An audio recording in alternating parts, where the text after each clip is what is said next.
Hope you all are having a great week. It's kind of hot here in beautiful California. We hit 100 today, so it hasn't been too pleasant. 97 up in the mountains. Which mountains are those, Cassidy? Um, Grass Valley area. Oh, okay. Yeah. Yeah, I know the area. That's beautiful up there, though. Oh yeah. Yeah, we're down here by Santa Cruz. Nice. Frank, good evening. Good Or evening. if you Hey, lucky Chris. California folks, good afternoon. Yeah, good to see you, Chris. See you too.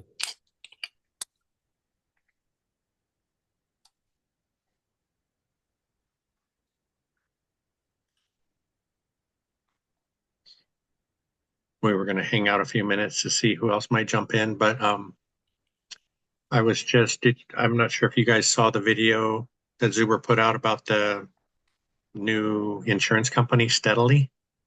All It that. sounded, yeah, it sounded pretty Uh, cool. I've been using, I mean, unless it's commercial mixed use, right? I've been using USAA for the last 4 years for my landlord's insurance. And I think they're competitive. I don't think they're the cheapest, but I trust the company, but it'll be interesting to compare them. Yeah, I think that the person that was on with Zuber said they didn't do mixed use, then they go up to 10 units. Yeah, that'd be great. USAA will only do, for lack of a better word, like what we would consider conforming, right? So Okay. 1 through 4, not, purely residential, no mixed use, right? So Okay. Yeah, at this point, I'm entirely on the California insurance. Don't have any private insurance. yeah. What do you mean, Cassidy? I'm having a brain fart here, but the fallback insurance, the one where if you Oh, can't get on anything else, you get on this one. the Fair Plan or something Fair like that? plan, yes. Yeah, Mm, yeah. We just got kicked into that as well. We so on ours, it's almost like two parts because we had a we have farmers and they wanted us to we needed to enroll in the Fair Plan thing. So farmers, our annual premium is like $300, and the Fair Plan part for the fires was $1,900. So mm. that took us up to 22, almost $2,300, which doubled our insurance. Yeah, I just bought a new property in April. The insurance with the fair plan and the wraparound, which is through Aegis, was $5,000. Wow. Beautiful up here, but boy, that fire insurance is something else. Yeah, Yeah. everybody's in in a fire danger zone these days here in California. I will say, living in the Northeast, we've always been the least sexy part of the country. Everybody wanted to go to Austin and California. Until the last year or two, I suddenly feel really good about being in the Northeast, even though I would love to live in San Diego or Oceanside or San Francisco. But yeah, Yeah, I think well, San Francisco has seemed to sour a bit yeah, the that's a bad last. example. Yeah, San Jose, Oceanside, San Jose, San Diego would be awesome.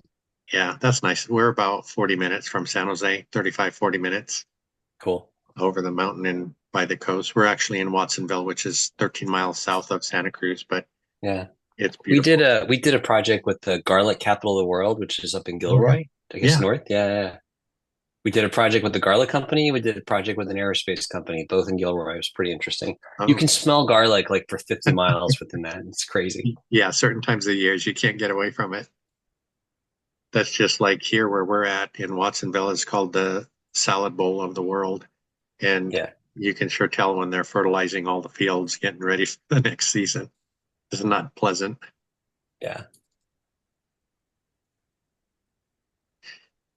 Yeah, so I was starting to look up one of our properties through the Steadily because he put the link in there, but it froze when I put in my mailing address. So I'd have to call someone and get a little bit more information on that. I'm interested to see because we've talked here over the last few meetings about the fact that we're doing cash value policies on 3 of our properties in St. Louis, and that dropped our annual premium by about half.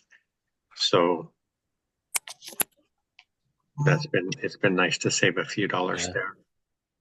And I went in and jacked up my deductibles and everything to the max or almost the max about a month ago, and that helped, definitely helped.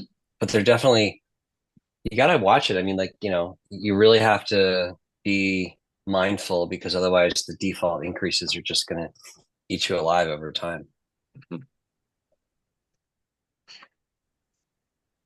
Yeah, and again, like the interviewee with Michael was talking about, checking on your insurance periodically, talking about how, if you bought a new property and you're going to be working on it for a few months, that insurance is a little bit different than what you'll have once you get a tenant. Oh yeah, like I like my regular insurance company, when they know I just bought a that's vacant, they're like, I get an email from them every 2 weeks, like, is somebody in there? Is somebody in there? And after a while, they're like, you got to get like a different insurance that's more expensive because it's unoccupied and bad things could happen. And so I stall that as long as possible to try. It's only with the commercial units that they're really hardcore. But yeah. Hey, Frank, I'd be curious, maybe while we're waiting, have you ever filed a claim? Like, I've gone out of my way never to file a claim on anything. I mean, I'm gonna, like Matt, I'm gonna wait for it to, like, the property has to burn to the ground for me to, like, or the roof has to collapse for me to file a claim. But have you ever filed, or any thoughts? Like, we haven't ever filed since we've been investing in investment properties. It's been probably 20, 25 years. On our primary, we did once because there was a storm and it blew over our fence. But I think back then, even then, insurance wasn't so bad. So our premium didn't really go up crazy after that. But I'm with you. We're not planning on using our insurance at all unless it's a catastrophe. And again, with the cash value policies, we're insuring them for the purchase price plus 20% right now. And then I think that should adjust year by year as the property value grows as well. But most, again, I've talked before about how the agent that we're working with in St. Louis mentioned that quite a few of the investors she works with are doing the same thing. And, if the house burns down, they just clear the lot and sell it instead of rebuilding. Wow. They'll pocket the money, basically? Yeah. They'll get their money back from the purchase and pay off the loan. And then with that extra 20%, that's usually enough to cover clearing the lot and maintaining the lot until you sell it. Interesting. They don't require you to actually use the money to rebuild. They'll cut you a check. Interesting. Cool. Yeah. And even Matt has spoken about that recently. And I believe he actually said he's considering it as well. And you mentioned raising the deductible. He's going to torch the property and collect the insurance money. Okay. Got it. I'll file that away for the legal deposition. That's good. Yeah. So, so that's what we're doing on the 3 that we purchased the most recently. And we have the triplex and the duplex. I haven't gone that route yet. I don't know that I will on those, but we'll see.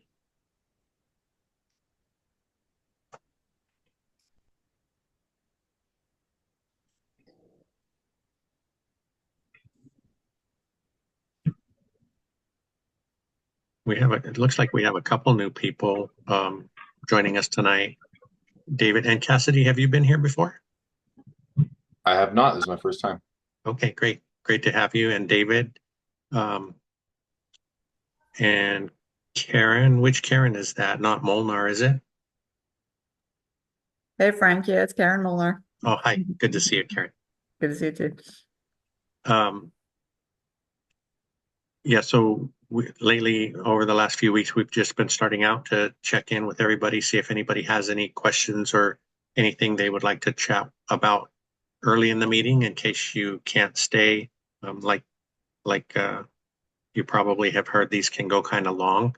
We're usually here for about 3 hours, but don't feel bad if you got to check out.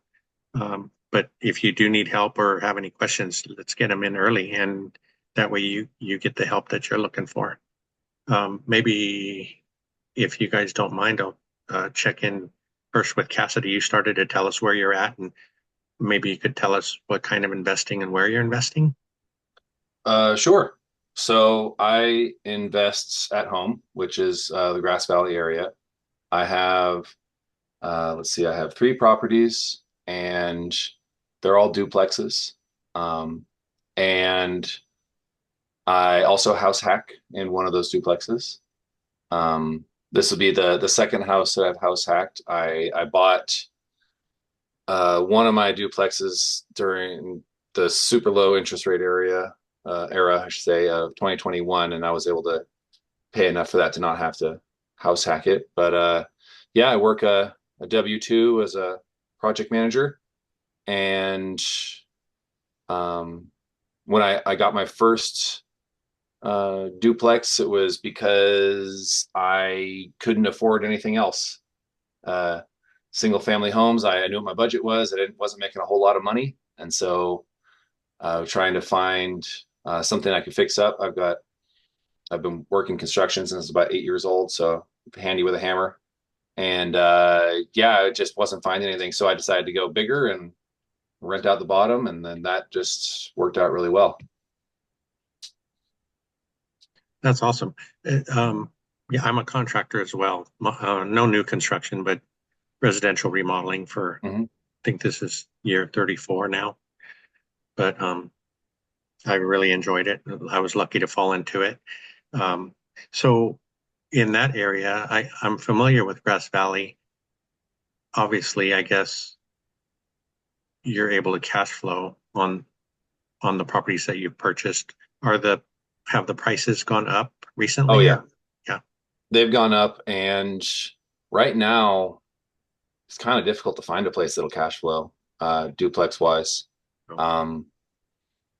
The house I just bought in April is the one I moved into, but that was kind of a forever home situation as well. We just had our first kid, and all of a sudden a 2-bedroom house was where we Ready had to too go much home? space. We just did not have enough space. Oh, And our kid happens to also be huge. He might be, according to the pediatrician, in the top 3 largest kids in California. He's huge. He's rambunctious. So yeah. So what we did instead was we bought a house that was about 4 bedrooms upstairs and 2 bedrooms downstairs. We reclaimed one of the downstairs bedrooms, so we have about 5 rooms altogether. It's a huge family room, and we also moved in some roommates, some good friends of ours who also have a kid that is newborn, and so we're kind of doing the what do you call it, the communal living thing. It's working out great. Oh, wow, that sounds great. Yeah. Yeah, well, I'm glad you're here. And just so you guys know, typically the meetings are fairly informal.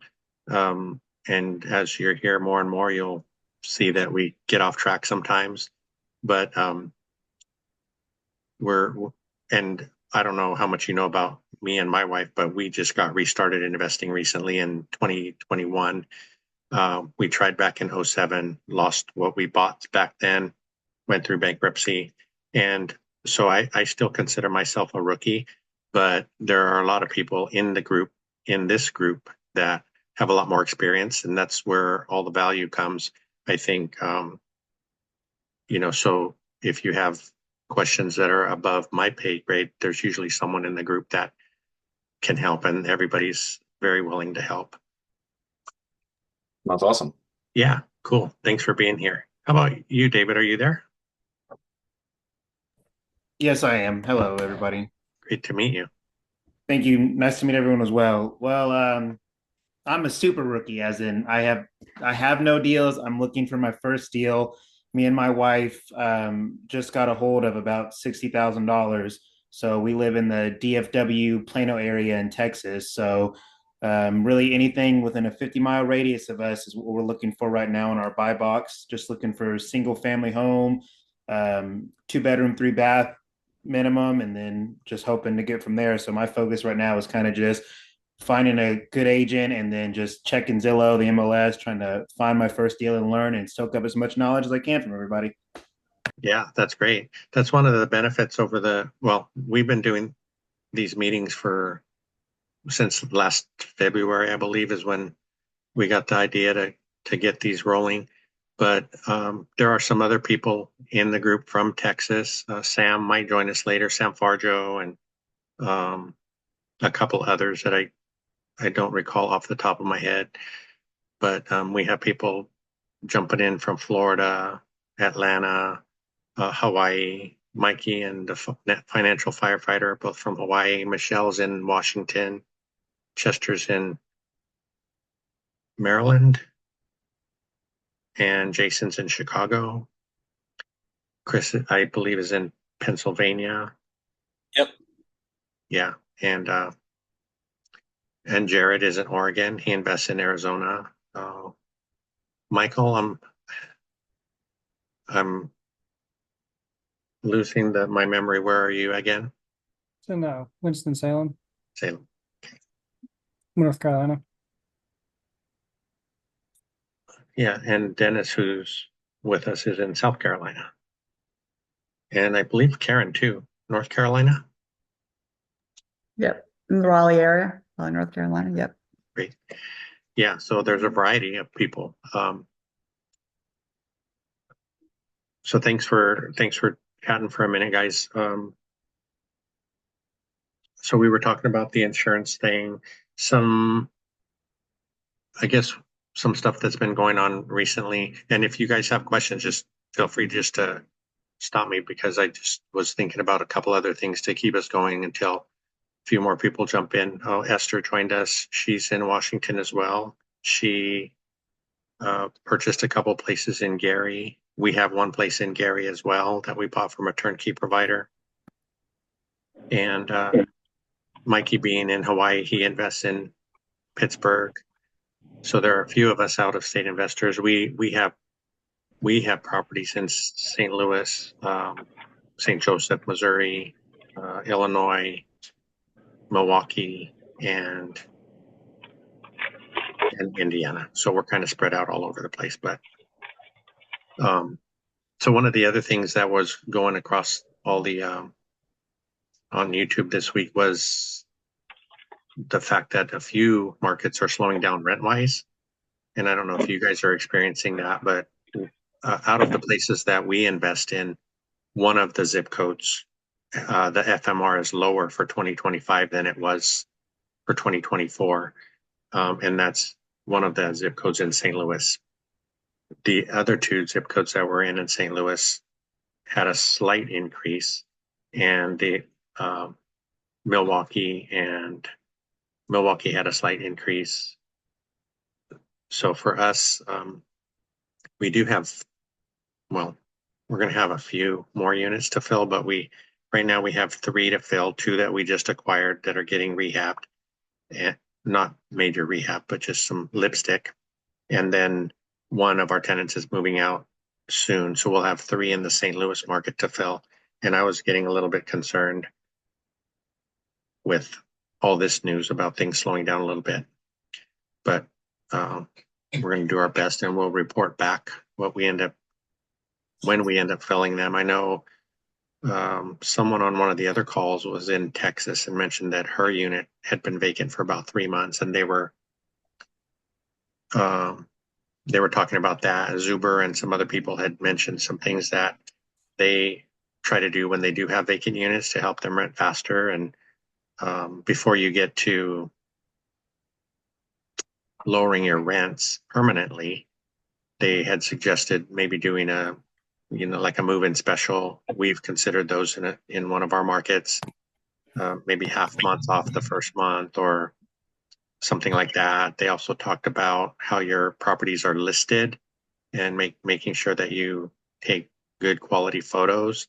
And if there is a special place or a special thing about the property, that maybe that be your first photo on your listing. And then I think even Zuber had mentioned about driving by the property and making sure it looks nice from the street and that it's comparable to the properties around it. Cassidy, you got a question? You're still muted. I'm sorry. Yeah. No, I just had a comment about the rents. Mhm. Because recently I had to rent 1, 2, 3. So basically half my portfolio had to get new renters in. And it's one of the benefits of living here is kind of knowing what jobs are available and kind of knowing the general state of the economy. Because like there's only about a little more than 13,000 people in Grass Valley. Um, and so while it's pretty obvious when you can see somebody like who's an out of town investor or somebody who lives in the Bay Area and they buy here and they put the rents up, and I'm just like, nobody can afford that. That's not realistic.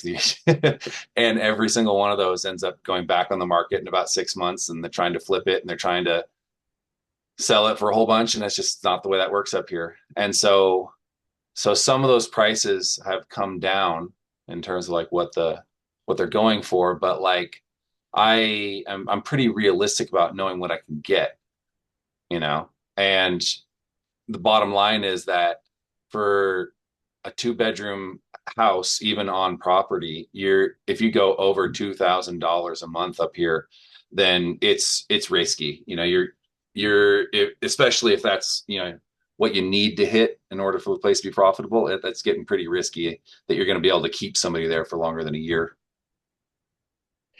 Yeah, that's a good point. And I think Zuber talked about that too with Casey, talking about it's kind of like the wish pricing when you're selling a property, right? People list them and they have a super high expectations, but that was kind of crossing over into the rental market as well. And almost like a resetting of rents because they did grow so quickly over the last few years. And now I guess, realization is setting in. I haven't been up to your area for some years, but I was thinking about jobs in the area. I know the last time I went through, there used to be a really huge lumber, what was it, a processing area. And that was already, I think, had gone out of business. What other types of work are you seeing up there for your tenants? So it used to be there was actually a pretty large tech sector up here. A lot of the broadcast video technology was actually developed in the Grass Valley Group, which was a company up here. And so there's still a lot of video technology kind of foundations here, but the actual jobs themselves have kind of moved away. Telestream has downsized its presence here, even though it was founded here. The Grass Valley Group has been bought and sold several times, and so right now most of the employment is sort of catering to the tourist side of things. So it's, you know, boutique stores and, you know, grocery stores, and a lot of grocery stores. A surprisingly large number of grocery stores. There's a lot of elder care. There's a lot of I want to say mental health care, and none of that stuff pays particularly well.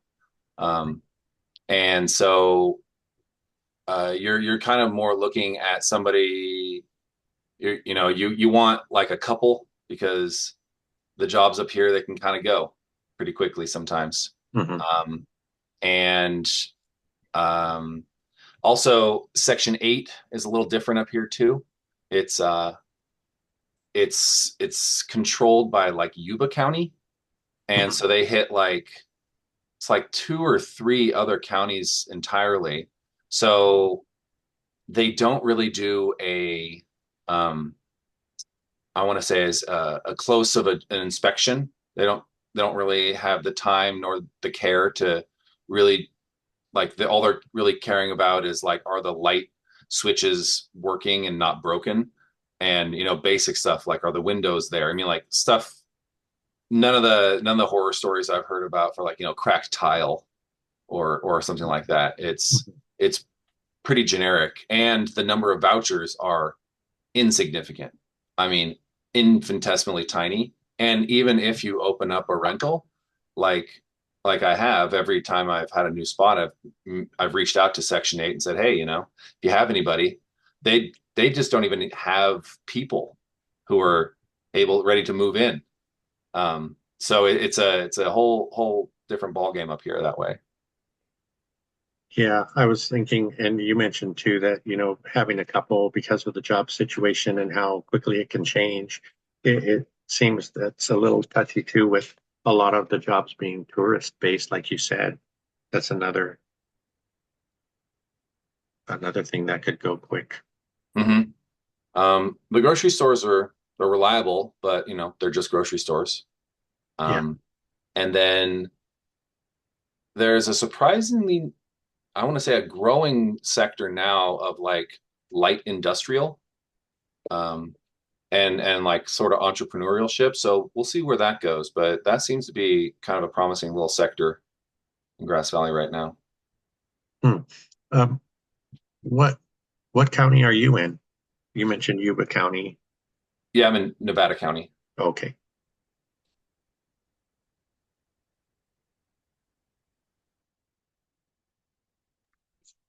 Hey guys, my name is Monica, Vianney Monica, and I have a property in Lake Havasu, which I'm struggling also to rent it out. I found a family, and then the third day that they move in, they said that their son had an allergy reaction that ended in the hospital because apparently my previous renter had a dog, and we ended the list. I relisted the property and it's been in the market for about 30 days, and I'm still pending. I reduced my the rent for $100, so it was 1900 now. 18, and I noticed that I'm having a really hard time renting the property out, and it's a pretty nice property close to the lake, and is in Arizona, Lake Havasu.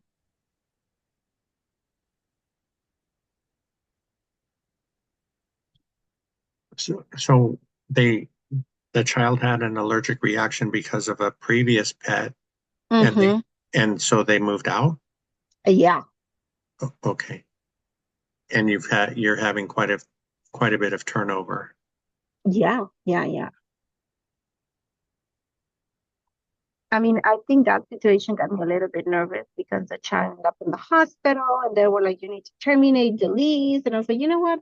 I don't want to deal with none of this. I'm just going to terminate the lease. That's okay. Just move out. Um, because it's a little bit challenging for me to deal with. No, I don't want to force nobody to stay in my property, but at the same time, you're breaking the lease. Right. And do you manage that yourself? No, I don't. You have That was a property manager, and they recommended me to just let go. So that's what I did. How long was it vacant before those people moved in? A month. That doesn't seem too bad, but did you did your property manager have any recommendations as far as like cleaning the unit again or some way to help get rid of pet dander or anything like that? Well, we did a professional cleaning. But what they were saying is with people who are really truly allergic to pets, any hair that stays between the wood, when they install the floor, that can affect anybody. So that's where we're at. Okay. And you already and have you talked to your PM about a couple of the things that we talked about a few minutes ago, like, doing a move-in special or um, So And- they did a zero security deposit special, and that's just because they pretty much what they're doing, they're trying to put that kind of like in a credit card that you can actually move in with a zero deposit special, but then you make payments towards your down payment. And still I have not got that. towards the deposit. Yeah, I we did. uh-huh. Yeah, we did something similar. For one of my mom's properties, the rent was like 1,800, and my mom rented to them without taking a deposit. So when I took over the property and we put a property manager in place, then they were paying like $50 a month until that added up to the deposit amount, which they were Mhm. okay with. I don't know. Does anybody else have any experience with that as far as the allergies? It doesn't seem like it would be very common. How many, do you mind if I ask how many different tenants have you had and over how long of a period? I have three tenants within 5 years. So they're staying around a year or two each. Mm-hmm. Mm-hmm. Yeah, we've had different issues. So I can't really speak to the allergy thing, but that's that would be a great question to put into the school community as well, because there's quite a few people here, but I think it would get more exposure there. And maybe even I've seen you around. Have you been like in Dion's and Matt's lives? Mm-hmm. Yeah. I would certainly pose that question to Matt as well, because seems like he's been through everything. And if you're not able to, I could do it. Does the Okay. property have a fenced yard? Is it pet friendly? It does have a fence yard. What about, I know that particular tenant that didn't work out, but what about just leaning into that and offering it or advertising it?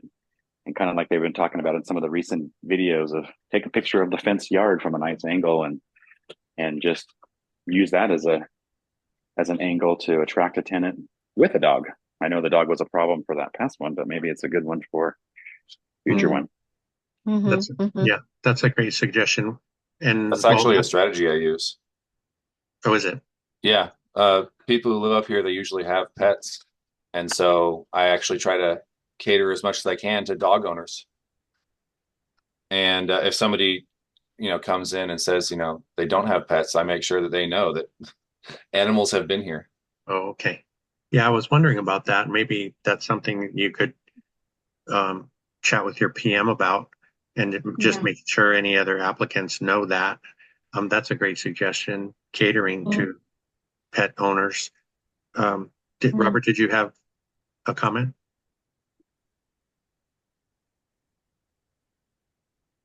Oh, well, not on this. Just a question I have for you when you can get to it.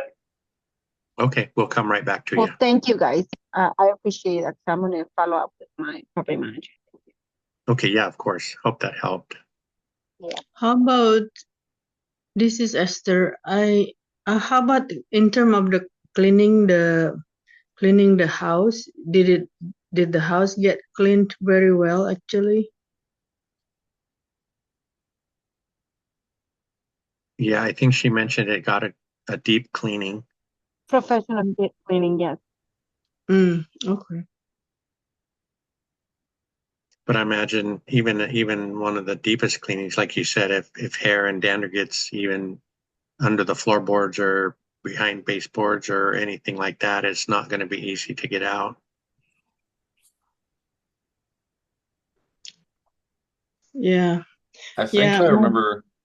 My property manager mentioned to me there is a certain way to clean the carpet and the carpet, yeah. So especially the carpet, when there is pets. I think I remember Lumberjack saying something about once an animal has been in a unit, then it basically, like the amount of effort it would take to clean it to the point where somebody who has a serious allergy could live there is incredible. So that's so you have to either make that choice of, you know, this is going to be a sterilized, environment. I'm going to make sure of that, by, who you select and how you set it up the first time, or you have to just be really clear with people when they move in. If you're I going to think go the animal route. I think Cassie's right. The only thing I would say is like when we bought our last house, we had we had the carpets we were going to keep steam clean, but we had brought in like a Groupon, right, company to do that. And then there were some carpets we removed. And then when we hired a cleaning company to come and do a cleaning, and we had them as part of that. They did a quick wipe down of the walls because the previous owners had cats and my wife's allergic to cats. And, it wasn't perfect, but it was kind of good enough, right? Because we have dogs, right? So, the bar was low, right? She had like, I think to Cassie's point, you can't make it go from 100% to 0%. But you can make it go from 100% to 60% or 40%, and that may be enough. But, I think to the point that was raised, if they've got extreme sensitivities, frankly, I wouldn't even try. Yeah, and there's probably a couple of things there. Either they were very, very allergic, or there was some reason they didn't want the place. We had a tenant that was trying to get out of the lease in our triplex for a while, and they were coming up with all kinds of things that weren't true and got caught lying about what they were claiming. But the truth finally came out that they were trying to buy a house and they finally qualified, but they had just renewed their lease with us. So they agreed to pay the remaining balance on their lease so they could move out. So that doesn't sound very common, but that might have been something too. Robert, go ahead with your question. What you got?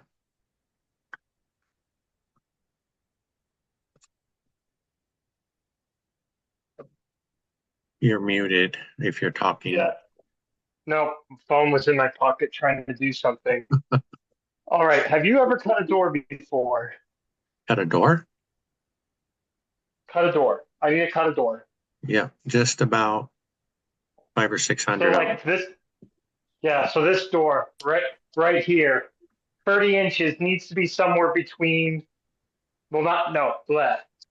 80 inches tall needs to be somewhere around 78 to 76, solid core door. How would you go about cutting this? Yeah. Is there any like secret? Well, unfortunately, one good thing is it's a solid core door. If you're cutting a hollow core door and you cut that much off, then you're going to cut into the hollow portion of the door. And I would probably, in that case, take it all off the bottom. Because if you take any off the top, if we're cutting a door and we need to cut it down close to 2 inches, I'll try to do part of it on the top and part of it on the bottom. But, okay, it's going to make that top rail a little bit thinner. So, and the bottom should be what, 8 or 9 inches high. Yeah, there's plenty to cut off from the bottom right here. Yeah. If it's solid, I would just take it all off the bottom. Yeah. All right, cool. And is there any tool of preference? I have a circular hand saw or a table saw. Which one would you recommend? Definitely a lot easier with the circular saw. But if you can, make sure you got a new blade with fairly fine teeth. It doesn't have to be super fine, all right, but the more teeth, the better. And then also, if you lay out your cut with a pencil and then scribe it with a utility knife first, that'll keep some of the splintering down. Okay. Yeah. Have you ever used tape to help keep the splintering down? Yeah, tape could help too. I was just going to ask Cassidy. Cassidy's in the business as well, so he might have some suggestions. Yeah, tape can do a good job. If you're cutting through the tape. All right. So on the bottom, tape, straight edge, measure, cut. Use tape to keep splintering down if I do get splintering. do a light sand so it doesn't look awful, and boom, I should be good. Yep. Yep. Yeah. For you, if you're going to be freehanding it too, you probably want a straight edge to cut against. I have a level. Well, I have a level around somewhere. It's a big level too. That's straight. Yeah, it helps though if you get something that, I mean, you could probably just make a rig that's going to be straight, but you need it to something you can push up against, right? So it'd be like a Oh yeah. I'll start my video so you can see, but just like a 2x4 this way, and then underneath the 2x4 over here, you'd have like another 2x4, and then this is just a 90 degree, or this is a 90 degree angle here, Oh, and then so you could shove this right up against the door. what something like this, except remove some wood. Yeah, Yeah. Yeah. Or All something right. too. You yeah. could Make a jig. If you make a jig, that'll solve a lot of problems. Mhm. Yeah, Yeah. clamp a straight edge on there. Straight edge clamped on. Yeah, Josh. All right. Yeah. Well, I'll, I'll figure it out some way to make some jig. But yeah, I just wanted to know the best way to go about this so I don't waste these doors are $200 each, so don't waste my money. Thanks, Yeah, no. guys. Those aren't cheap. Yeah. Hey, Ricky, it's good to see you. Thanks for your input in the chat. Yeah, Brannon is usually attending the East Coast Accountability Group, which is a Sundays, 3:30 p.m. Eastern. Did you have a question?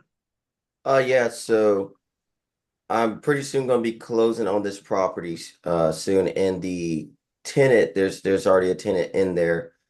But the thing is, I know there's no safety deposit there's no safety deposit because of the current tenant is a family member of the current owner.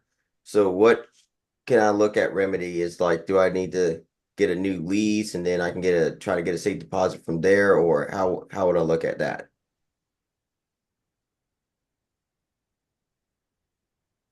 Anybody have a suggestion? What's their current lease? Is it month to month? Is it This is it.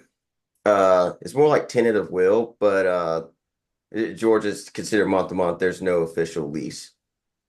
Okay, yeah, definitely then I would set up a new lease right away, and probably also I don't know what George is looking at right now, but I know for me, I had concessions when I bought mine because I inherited two tenants. And I said, hey, give me my safety, give their deposit with their previous lease. And I mean, do you already have an idea of what the rents are going to be? Oh yeah, so we already got the rent set up. It's going to be 800. It's already cash flowing day one. But eventually they're going to do the binder method. They're going to keep her until after Christmas, especially since I don't want to try to do the binder method during the holiday season. But I'm going to do it sometime in January and try to get the rents to go up. But I'm not sure if I should try to get deposit before then, see if I can get something out of that, because I know there's no deposit whatsoever. Because it's family. Most family members don't request a deposit, especially here in Albany, Georgia. It's a small town. Family members, they generally don't ask for deposits, stuff like that. Man, I'm gonna tell you, please be careful with that deal there. Please be careful.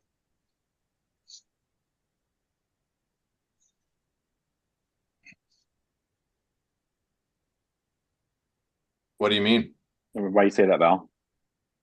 Well, just I mean the situation I'm in, and it's just he just basically saying like family, and there's no deposit. You might just have to eat it, or you might just need to go ahead and evict them because that whole family dynamic. And then I don't really know like the whole story. He kind of just jumped in. I was trying to listen, but like, so explain again how you get in this property.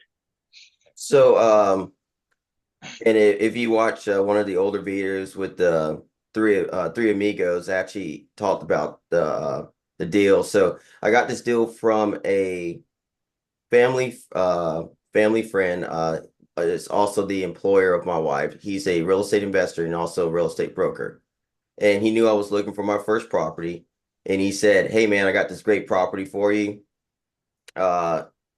Great deal. I mean, we already did the math on it. We also did it on the video. It's once I get it up to market rents, it's going to be about an 18% yield. So, I mean, I'm buying it for a really good deal. We already had inspection. Everything is pretty much ready to go. It's just that there's no deposits. I know the sad part is here in Albany, Georgia, it's kind of a culture. A lot of the mom and pop landlords don't kind of ask for deposits. It's kind of a weird thing that goes on here because it's such a small city. It's not really asked. So I'm trying to bring it up to a professional standard. So I'm not sure. And what you doing that, if that's like, to me, looking at it, if that's kind of like the customary deal, you going in trying to get her to give you deposit, don't think that's going to happen because she's going to fall back on. Yeah, this deal might be sounding a little true. Yeah, because, my thing of it is to me, I would just start over fresh. You hate to do it. Like you said you're going to try to do something in Christmas time, but just to start fresh because, I just, like you said, you don't want to give yourself no more headaches. But like I said, that's just my 2 cents. I know it's a whole lot more people in here a little bit more advanced than me, but I'm just save yourself the headache. Just try to do it fresh from the beginning. And then that's how you to me, that's how you set the tone with that tenant. Understand what I'm saying? Mm-hmm. Yeah. But like I said, that's just me. Let the rest of them chime in. I'm going to be quiet. Okay. Thank you, Val. I appreciate that. But also, I guess my first thought would be it's worth a try, right? To let them know you're going to come up with a new lease, if it's going to be a 12-month lease or whatever it is, and that your terms and conditions are what they are, that they will need to come up with a deposit. And if they're up for if they can put all the deposit down when they sign the new lease, or if you guys arrange payments, like I was just saying a little while ago, and then if that doesn't work, then you go the other way. But it seems like if you try to push them out, they could resist as well, and it might take just as long to get them out. So you might. Well, I will say this one good thing about Georgia is Georgia's a really landlord-friendly state, or our best way, fair state. So generally you can get them out within 30 days. It's especially depending on how they respond to the judge. You can pretty much get them out within a reasonable set of time. I'm hoping not to do that. She's a really nice elderly lady. I would like to do the binder method.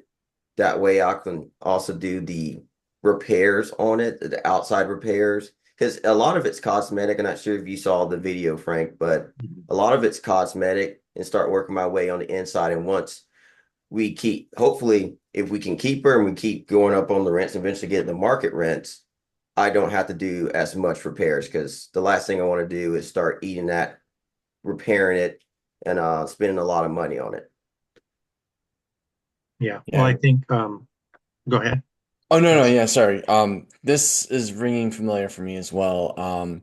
Would you be open to a credit check? There's a few things that are ringing flags for me right now, because I'm not trying to be like anything at all, but it's just making sure that you will get paid, making sure that, and also I was also wondering about the market. Is turnover similar to everybody? Like, is it May? That's usually when most people move in. So if you do a new contract, can you do it for like 16 months or something like that? Yeah, I can do something like that. I was actually looking to doing something like that. That way it kind of lines up. And I also want to try to do a little bit what's fair for her. That's why I'm waiting to do the binder method, especially after holidays. The last thing you want to do is do something that would raise increases on someone, especially during the holidays when there's a lot of pressure going on. And it already cash flow day one. $160 a month cash flow. Nice. I can't complain about that whatsoever. So what? So I thought someone said something. So I'm not in the biggest rush to try to do the binder method. Plus, on top of that, I'm supposed to get with Dion and record a video and create a binder with him on that. But I just don't see the need. She seems legit. We got records. She pays her rent and all that. So I don't see a reason why. And also, I do believe in helping people. So if she can't pay the rent, we'll hit her with an eviction. We can try to get her some rental assistance, and that can help her out in the end. So, I mean, she takes care of the property. And here's the crazy part about this.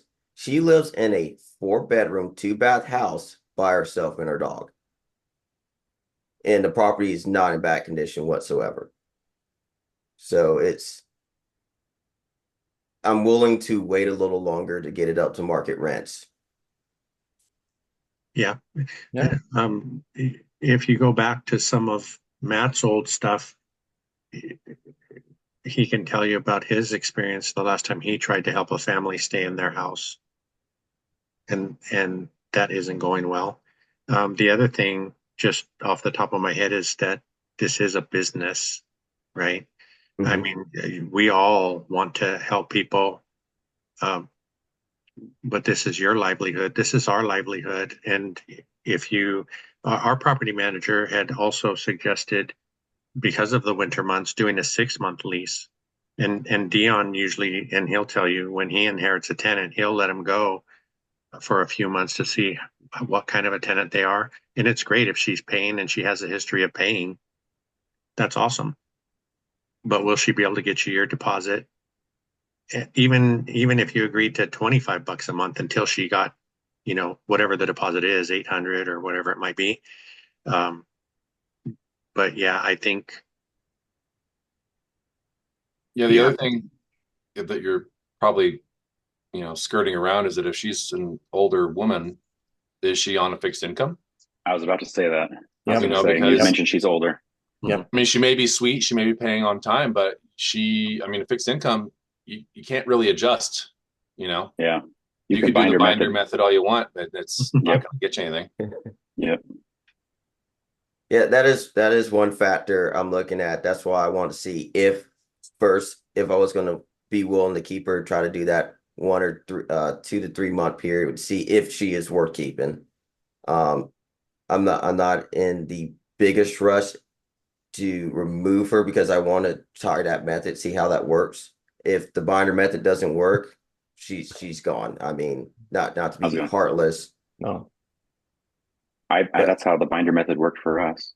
We ultimately it was way under market, and when I bindered them, they weren't willing to budge, and I was just like, hey, I understand, but we gotta find something, and they weren't willing to come back with anything, and so they ended up just saying, yeah, we're just gonna go and look for something else. And I was like, okay, great, I think that's gonna work out best for both of us then. And it was just a mutual but polite way to just kind of go your separate ways. So, and hopefully it goes something like that for you. I hope so as well. I'm hoping that she actually is able to, because she does take good care of the property. It's actually kind of funny, a little side story. When we were actually doing the inspection, we asked to check the AC unit because it looked like it has been turned on in a long time. She's older, and a lot of people in Southwest Georgia don't use their own AC unit. She had a window unit, and she had to turn on the breaker so we can test the unit. And it was the unit, the AC unit, HVAC unit was perfectly fine, but she's just so old fashioned. She just needed a window unit to move on. She does take good care of the property. So, I know I'm kind of saying, hey, I would love to keep her, and hopefully we can get the rates on her, but I'm also not a stranger to just, hey, you got to go. Yeah. But then too, if she does move out, you probably should be prepared to put a bit more money into it, to get it rent ready for the next unit. We had, it's been a common number for turnovers lately. I've heard of people spending, $6,000 to turn a unit. So that's another thing to keep in mind. Yeah, I'm already prepared for that as well. Actually, I'm supposed to do a video once we finally get it closed, arrange it, and I'm supposed to do a walkthrough with Matt on the Zoom, and hopefully I get that posted on Zoom. I mean, not on Zoom, on school for everyone to watch. So that he's supposed to show me how to save the most money and also get the best material for it. So hopefully everyone will be able to see that soon. Yeah, great.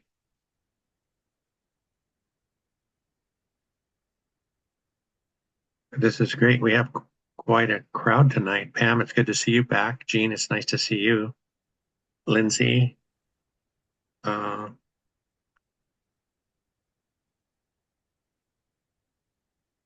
Chester, Jason. Anybody got any other questions or anything that's happening with you guys this week that we can get into? And Brett, it's been a while. You were afraid that Mark was going to be here, huh? I was texting with him earlier. Are you?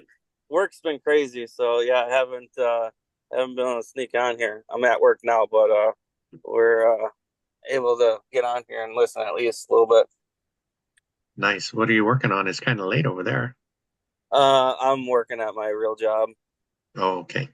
So, but yep, no, it's getting what, 9 o'clock here. So yeah, pretty close.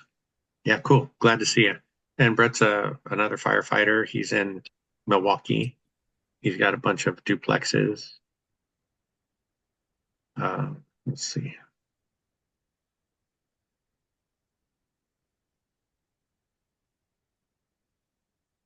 Let's see. Chester, are you there listening? Yeah, I'm listening and still doing a little bit of work. Okay. I was gonna check in with you and see. I talked to someone today that was considering taking Matt's course and was hoping to check in with a few people that already took it. Before I connected him to you, I just wanted to make sure that would be okay. Yeah, you mean as far as like how the course went, as like far as an opinion, or? Yeah, just if you got anything out of the course. I know you've been through the study material several times, and I told him what I could about it. And I think Esther's gone through it as well, right? Yes. Yes. Great. Yeah, if you guys, I mean, it would be via email if you guys are up for it. If not, that's cool too. But I didn't want to give out your contact info without getting your okay first. It's fine. Give it away. Okay. Yeah. Okay. Yeah, Hey, he's really nice. Hey guys, I have a question. Yep. So how do you guys evaluate appreciation of property? For example, evaluating from one city with another city. How do you guys evaluate them? Esther, did you say evaluate appreciation? Yes, evaluate Yeah. appreciation other than cash flow. I'll throw my hat in the ring. I have an economic model, a tool I use to evaluate cash flow of properties. I do not give any consideration to appreciation. I only look at cash flow, right or wrong, right? Because Same here. I figure I want to punch out in the next 2 to 4 years, and yeah, there's a long-term wealth component, which is great, but predicting that, I mean, yeah, if you want to, I mean, I think I played around and I tweaked the model to look at I don't know, I figured like a average inflation growth rate of like 3 to 5%. And that's great, but it's like you can't harvest that until you sell it. And for me, I want the cash flow, right? So for what it's worth, like that, to me, that's like icing on the cake. I'm not going to count on it, but I know it's there. And then when my father-in-law passed away, or after we had to put him in a nursing home, I realized like now I'm looking at some of my properties like, hey, when I have to go in the nursing home, that's the property that's going to cover it, right? And that's the property that's going to cover my wife, right? So, you got kind of that piggy bank aspect in the future, but I'm not modeling it or counting it in my evaluation of the deal. Yeah, for sure the property should cash flow. But in terms of how's the area is gonna develop, and in the future, is it gonna have better economic development, or especially in the small cities area, when we're investing in small city area. I was trying to look into city data for what kind of business, what kind of development they do, but not really getting much information from that. Esther, did you Like try looking at the affordability index? affordability index. Okay. Yeah, I mean, This depending is on your location that you're looking at, the like different states and counties and even cities will have a housing affordability index that they'll post, and let's see. Okay. sometimes it goes back really far, sometimes it only goes back a couple of years, but it can give you a look at where housing is kind of trending and how affordable it was for the general populace. I mean, that's as good as I can figure. Okay. I can give like my 2 cents on that. So I evaluate deals first and foremost based on cash flow, like it has to cash flow. And then if I'm looking at two areas or evaluating two deals, then that's when I kind of pick one over the other. If one like property or one area would appreciate more than the other. So it's kind of like a deal, like a tiebreaker for me is kind of how I look at it, like how I look at appreciation. So yeah, maybe that's just kind of how I think about it, and I look at it. So I don't really think about appreciation that much, but I do this. There's a free tool online. I think it's called Rental Property Calculator, where it calculates the IRR, the internal rate of return. So like when I'm sure that the deal cash flows, then I put the numbers in the IRR and I try to figure out how much does this property appreciate. And if the neighborhood doesn't appreciate, then that's maybe like a little bit of a red flag for me. Like, why doesn't it appreciate? Is like the population going down? Is there something going on in that neighborhood that's not making the area appreciate? Yeah, so just my 2 cents. Okay. That's great information. I wonder, so cash flow seems to be the theme, but I wonder on the appreciation part, because that doesn't seem like something we can really count on, but do you think it makes a difference between classes of properties, A, B, and C? Because like, for example, in our properties in St. Louis, they don't seem to have appreciated much over like the last 5 years, but the cash flow is strong. So also in our case, we're relying on the cash flow. I don't really care about the appreciation, but I wonder if a B class property might have a little bit better appreciation. I think yeah, like A and B neighborhoods, I think those are neighborhoods that don't really cash flow as much, but they appreciate more. And then those neighborhoods that are like C and D are the ones that don't really appreciate as much, but has really good cash flow. The context behind kind of my answer, like why I factor in appreciation at some point, is that when I started buying properties, I didn't know anything. Like I didn't know what I was doing. But I was buying in like B neighborhoods, turnkey properties in B neighborhoods that didn't have, like phenomenal cash flow, but it did have a little bit it had cash flow, and those have done, like the rents have gone up in those properties, and the properties have appreciated a lot.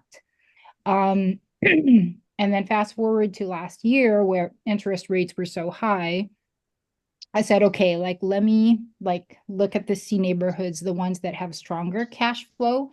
And so I found a deal there, and maybe I just didn't like, maybe I missed something, or maybe maybe I missed something, or maybe I was just unlucky. But that one property in that neighborhood, which was supposed to be a cash flow property, is doing almost the same, if not worse, than my other properties in B neighborhoods. And so so I don't know, maybe I was just unlucky, maybe there was something that I missed, maybe I don't know, maybe I did something wrong. So that's kind of why, like now when I look at properties, cash flow is important. That's the first thing that I look at. And then I look at the area, like, is this going to appreciate? And if I'm like comparing apples to apples, I will, or even if I have to pay a little bit more and settle for a little less cash flow with a B neighborhood, I would probably pick that as long as it cash flows. As long as it hits kind of my, what's in like my metrics for cash flow, I would probably pick that over a C neighborhood. And maybe it's because of my just bad experience, which could be very unique to me. Or maybe I missed something. I don't know. But that's why I'm a little bit like, that's why I kind of think about appreciation that way. Like I want both, but you can't really have super strong cash flow and super strong appreciation unless you find a really good deal, you know, somewhere. But my experience, like it's kind of like yeah, like good cash flow properties usually don't have as much appreciation. Unfortunately for me, my one cash flow property, which was supposed to be a cash flow property, is not, you know, if I compare apples to apples, is not cash flowing as much, or like it's cash flowing the same as my other properties that are not, that are like more appreciation, but they're still cash flow. Mm-hmm. Do you have a plan to access your appreciation? I'd like to do a refi at some point. It's just not making sense right now because the ones that I got, which have a lot of equity, I got them at like 3.625% interest rate. So like really cheap debt on that. So that's what, like, eventually I'd like to do that, but we'll see. We'll see where, like, I just don't want to let go of that really cheap debt right now. So I'm just kind of letting it ride. No, that makes sense. That's kind of a tough spot to be in, right? Yeah. Because we've been fairly happy. The last few loans we got were between 6.6 and 7.1, so there's a little bit of room there. But also I think somewhere you mentioned you had a property in Gary. Where else do you invest, if you don't mind me asking? Oh, I invest in Little Rock, Arkansas.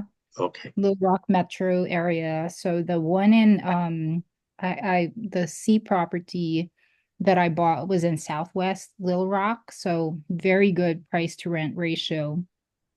And those are really cash flowing neighborhood, the cash flowing area. Oh, the one thing that I forgot to mention, maybe this was what I missed. I was doing my due diligence, is like now I look at that, like that whole neighborhood, and maybe 90% of the properties in that area are all rentals. So maybe I just missed that during my due diligence, you know. Maybe this is, yeah, maybe this situation is just unique to me. So it took a long time to get that property rented out because there was so much competition with other investors, and like a lot of turnkey companies were just buying properties on that street where I bought my property. So I have a property in Southwest Little Rock, and then Greenbrier, which is about 30 minutes away from Little Rock, and Conway. So those are more like the Conway Greenbrier area is more like B neighborhood, I would say. And then Southwest Little Rock is like a solid C. It's a nice neighborhood, actually. Like if you go there, it's actually a nice neighborhood. It's just that that entire like neighborhood, maybe like 90% of them are rentals. So maybe that's what I missed in my due diligence. Yeah, that's a great point, though. That's a crazy stat. Sorry, Frank. Yeah, no, that's okay. I was just going to say, we come up with our checklist for due diligence and things, but there's always one little thing that could slip through. I wouldn't feel Yeah. too horrible about that, but I've made the same mistake. In the beginning, we had like our list of, I don't know, 10 or 15 solid things that we had to have, and over time, I mean, your attention gets drawn to maybe something with financing during the process, or it takes your attention away from your main list. So. But it doesn't sound like it ended up too bad, even though you may have missed the rental issue. Yeah, I'm still thinking about it, like what to do with that. Maybe I might I don't know, thinking about selling it maybe, or I don't know, we'll see. I was in that accountability group, that Sunday accountability group. So it's the property, I think Frank, you were there, where it just had a lot of repairs, like left and right. And so Right. I think that accountability group was advising me to give it another year and see how it goes. Oh, this is the 8-month property. Yes, Yeah. yes. Okay. The Yeah. one that I've been like replacing stuff left and right. And it's like, okay, now like I just replaced the water heater. It's a new water heater, so I don't have to replace that for a long time. So maybe, maybe it was just a little bit of like bad luck also, and like just stuff that happens with an older property. Yeah. I remember the property, and yeah, I think hanging on to it a little bit longer was my vote. In these properties that I spoke of earlier that we just closed on a couple months ago, we had our list of things that we knew we were going to fix to get them rent ready. And then little things popped up. Now we're refinishing a tub, we're replacing a part of a fence, and Yeah. we haven't even got the place rented yet. So money's going out, but Yeah. Staying positive and listening to Anna Kelly today with Zuber was really inspiring. Because they've been through a lot. Even the millionaires have been through a lot, and had made sacrifices to get rolling. So that helps hearing that also. Yeah, definitely. I got to listen to that. I haven't watched it yet. Yeah, she's awesome. I think Yeah. we're all hoping that she makes it to Vegas this year. Nice. We got a question. This has been on my mind for a while. I know something that, I mean, Zuber's kind of off and on talked about it, mostly from an economic standpoint, but preparing for some sort of downturn. Like, it doesn't necessarily mean, what's the phrase? The sky is falling, or whatever the Chicken Little phrase. It doesn't mean anything crazy like that. But how is everybody preparing, either portfolio wise, or if you're in the middle of, maybe not in the middle, but like if you're about to be close to the end of one of your leases, like are you being a little bit more generous with the rent increases, if any at all? More just generally curious how everybody's kind of approaching the next, let's say, 6 to 12 months. I'm happy to offer a thought, maybe not a good one, but a thought. Like in the last 4 months, we've brought 1, 2, 3, 4 new units online, and we've done 1, 2, 3, we had 3 vacancies, right? Tenants were actually moving out of state, right? So 7 altogether.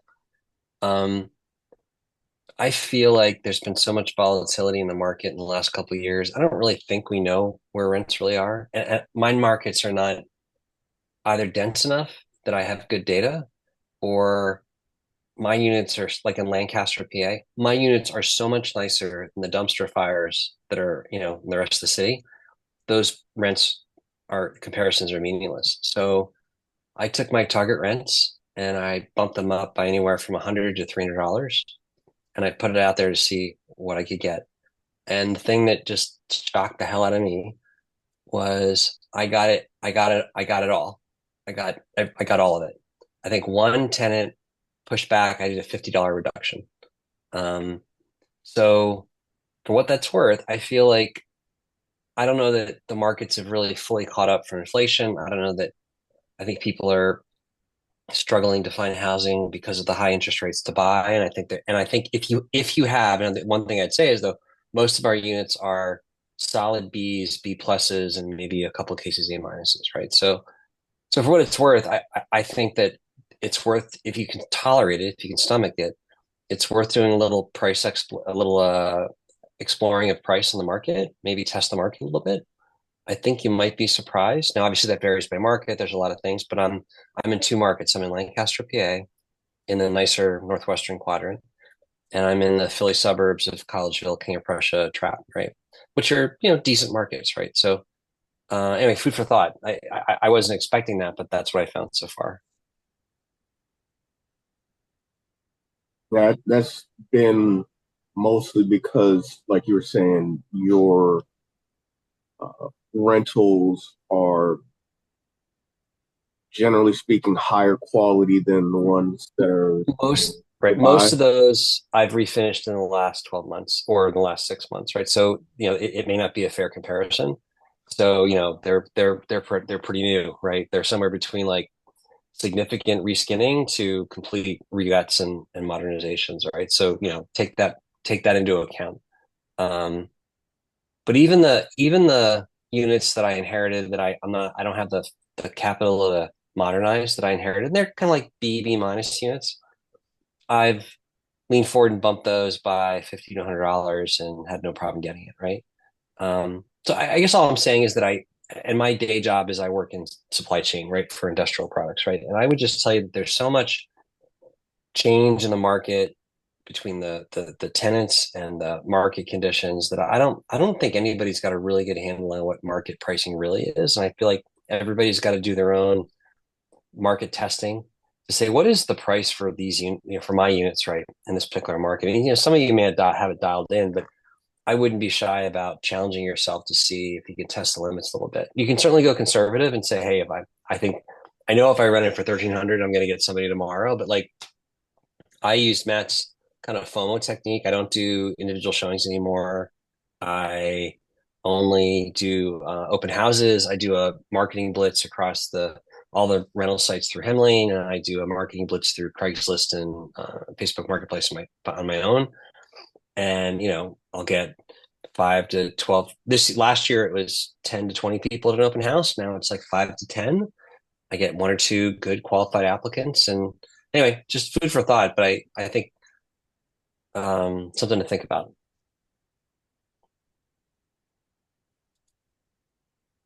Yeah, really different area is different, I think. Yeah. For me in Eastern Washington, my property manager told me any house over 2,000 didn't move at all. $2,000 a month. So okay, we make it 1995. So we'll see. It was 2095 actually. So we lower it $100. How long has it been since you lowered it? It's about a week now. Okay. Did you have a question, Cassidy? Yeah, I was wondering how everybody is advertising their rentals nowadays. And it was because you mentioned Craigslist, and Craigslist used to be the best way to advertise up in my area. And then this year, when I just for some reason I just hadn't had anybody move out in years and years, and then this year I started advertising again, and Craigslist just was getting really different, and the amount of scams that people were encountering was astronomical. So much so that there was people who literally wouldn't even tell me their name and had to meet me in person before they would even, talk about renting or seeing a place. And not for poor reason either. Like the two people who required that, they had literally almost rented out places up here in this tiny little town that were complete scams. That would just been like reposted and somebody else had already lived there. And so, I mean, now I kind of go through Zillow, but I don't know. It's a little strange I can offer new you world some out there. I can offer you some data. So last year and this year, I had a pretty similar experience, although the magnitude wasn't quite as big. So I use Hemlane for the property management. The standard Hemlane advertises on like 20 sites, like apartments.com, and I don't remember the list. Like I think maybe Redfin. So I'll post a new unit, nice unit, good neighborhood, right? Decent amount of demand in that area. And within the first and my judge is, what do I get in 48 hours, right? I'll get like 5, 10 people who are, reached out and say, hey, I'm interested in seeing it, right? So Hemlane offers an upgrade option because Zillow changed their pricing model, and I think now they charge people to list there, right? So they charge Hemlane, so Hemlane charges me. I think I pay 49 or 79 bucks for a month, but I only have to advertise it once, right? So just it's a one-time cost. I put it on Zillow. I flip that switch. Next 48 hours, I get 20 to 25 people interested. Okay, that's good. Then I go into the Hemlane, and Hemlane has their own site where you can kind of see the listing and you can apply, and it's like a mini. And I cut and paste that link. I go into Facebook Marketplace and I rebuild the ad like it looks on Zillow. And then I say, look, I'm not, there's a lot of interest in this. I'm not going to respond through Marketplace Facebook Messenger.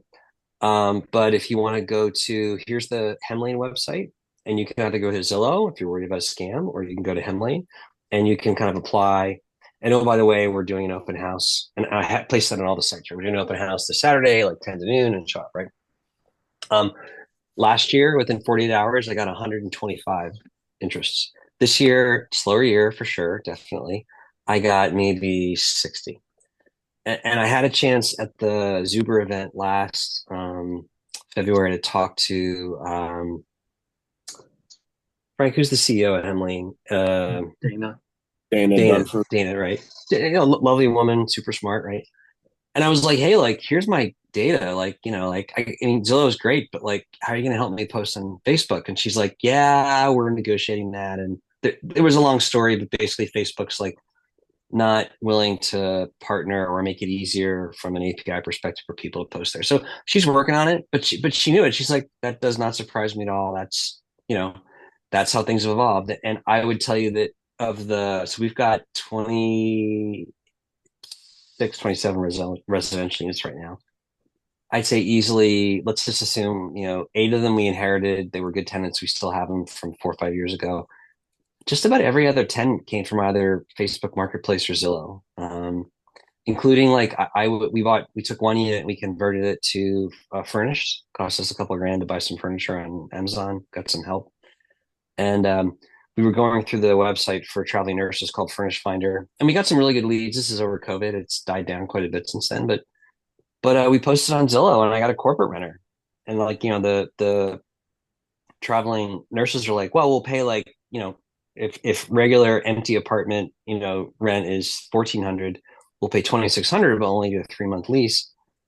A corporate renter comes in and says, hey, I'm here on a 12-month, corporate assignment. My corporation will backstop the lease, and I'll pay you $2,000, but I'll sign a 12-month lease. And I'm like, sold, right? I'll do that all day long, right? So anyway, so food for thought. But for me, it's been a really interesting kind of marketing journey. But that strategy that I kind of zeroed in last year with the Zillow and Facebook Marketplace, I think you're going to find 90% of your leads there. Yeah, good information. You missed Dana last week, Chris. She was on with us last Wednesday. She had a lot of good information that's awesome to bring us. Yeah. And I like your comment, Theo. Do you want to chat about that for a minute? I think I'm accidentally in that kind of category that you're speaking of. We have a couple of paid off properties, and the rest are levered, between 25 and 30%. Yeah, well, I think the one thing that people need to consider, especially if they're getting more commercial or landlord loans, is that banks can call your property due. Um, if you ever watch like Grant Cardone, he has a story when he was like starting out investing of buying an apartment building in 2008, and he had the money to cover the entire property, and the property was operating fine, but they called his loan because um, uh, he had fallen under the equity requirements um, for his property. And they considered that his LTV to be too high at that point, so they were going to force him to sell. Um, I think as a total portfolio, having 30 to 40% leverage over the long term is the safest. If you're expecting a 50% crash sometime in our lifetime, that's not really possible starting out. Most people are putting 20% down on properties.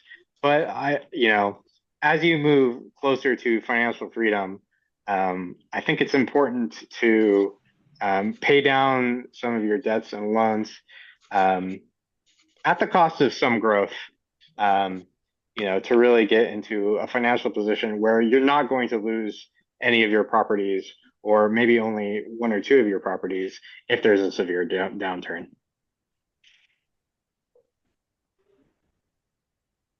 And what did you mean on the last half of your comment that voluntarily repo the levered property while keeping Well, your I was just saying that if there is a downturn and you're not able to let's say there's like a downturn of 50% and the property values decrease a lot, and you have a property that's you have two properties that are both levered at 50%, meaning you owe about half of what's worth on them. You would be at essentially zero equity on both, and you might lose both properties. But if you're thinking for a long-term portfolio goal, if you have one property that's at a higher leverage, like 80%, and then you have another property that's paid off, if there is a downturn like that, you may have to end up giving up that property that's levered 80%. But you should still be able to keep your property that's paid off free and clear. Okay. Thank you.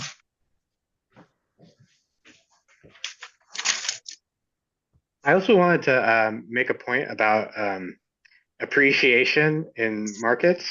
I think that really the two main driving factors of appreciation are always going to be net migration and supply of housing.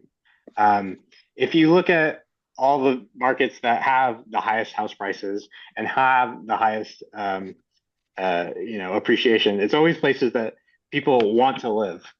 People are moving there, and one way to really find out population growth is to look at historical population growth. But if you also look at your city's comprehensive plans, they often will list what they expect population growth to be in the future.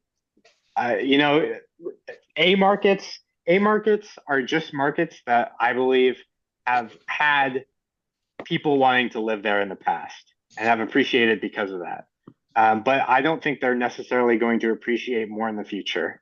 If you look at like San Francisco and New York during the pandemic, they had weak appreciation and weak rental growth, while places further out in the suburbs had higher growth because people didn't want to live there anymore. They wanted to live in the suburbs. And you see that trend reversing a little bit right now. But really, the most impactful thing for appreciation is always going to be population growth and how lax the building codes or regulations are there, and how easy it is for builders to keep up with demand.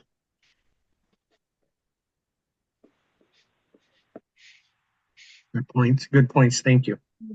Thank you.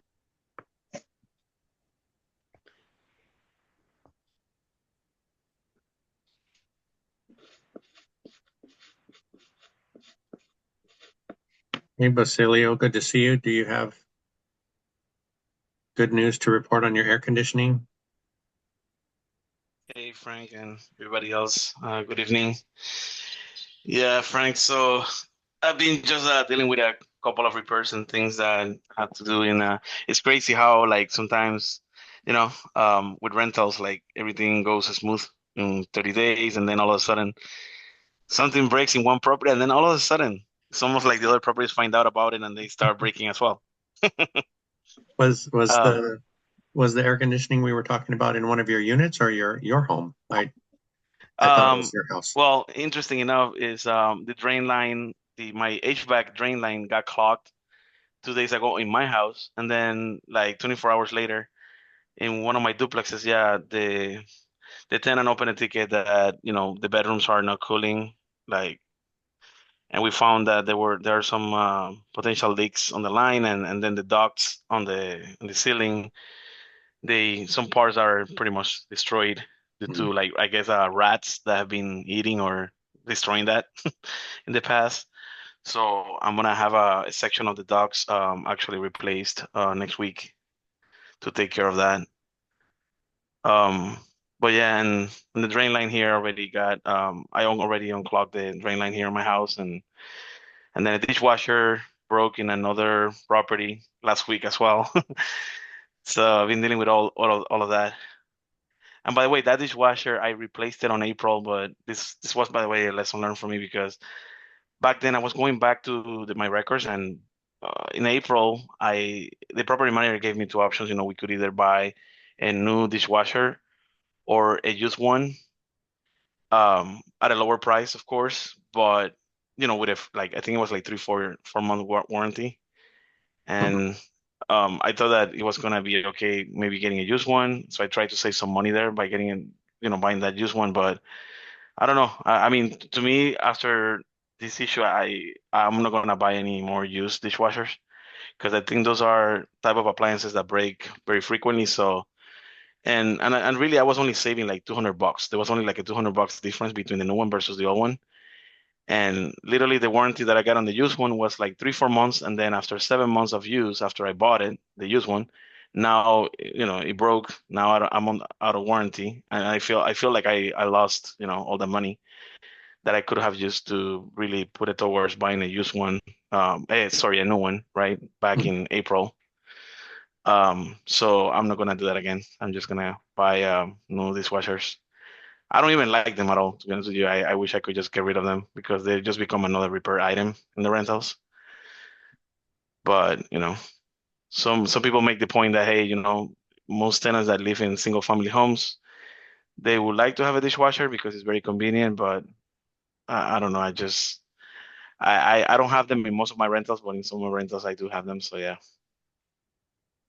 Yeah, that's we're kind of going through the same thing, and I just purchased some used appliances. It was an electric range and a refrigerator for one of our new rentals, and they come with a 3 month warranty as well. The stove was 200, the fridge was 200, and 3 month warranty, and it was $100 for delivery. So I'm trying that for the first time.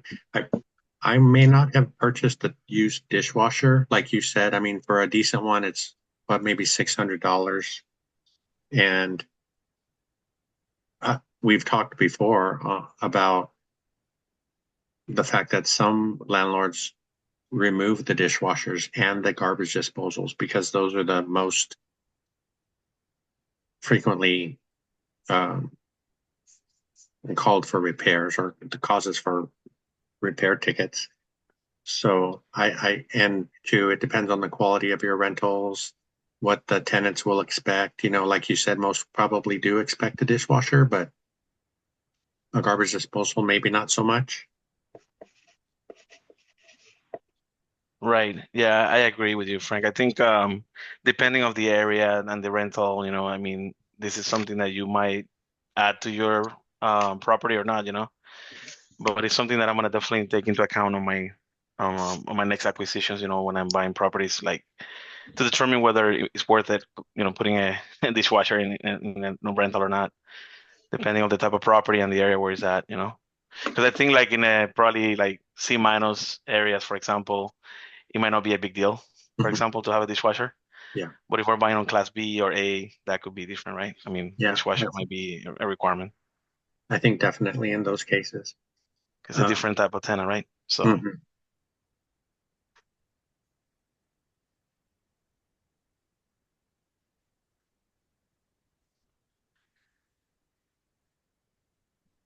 Let's see. Harrison, are you there? Have you had any progress on your rainwater runoff situation? No. Still trying to get quotes from other people. It's one of those jobs that a lot of people don't want to do. And it's been hard to find someone without getting some sort of outrageous price. So I'm almost thinking about maybe going out, doing it myself, figuring it out. Uh-huh. And maybe just kind of because it's only 30 feet, so it's not the end of the world, and kind of cost averaging it, it's like maybe 1,500 in materials and see if I so Could you remind us what the problem is? so the issue is that on one of my side yards there is a the neighbors decided to raise their property and put in a garage, and the drain just drains directly into the side of my house. And what's happening is that it's flooding my basement. Not terribly, but just enough where there's a little, trickling on the sides. And tenants, it's been a known problem since before I bought it, and we thought it'd be a quick problem, but there's no ways to drain into the city, which we thought, to the city water. So right now the plan is to dig a 30-foot French drain to put it into the backyard and kind of let it go there.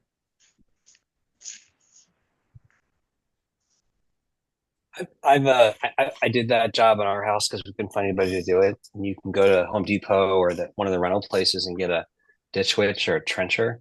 Yeah. And it's not an awful job, right? I mean, I spent a lot of time studying before just to make sure I didn't, screw it up, but it's not too unfeasible. And the question that I struggled with was, do you have the ability to run it to like where, if like the one property, like the ground slopes down to the street out by the street, so I can just run it out and dump in the street.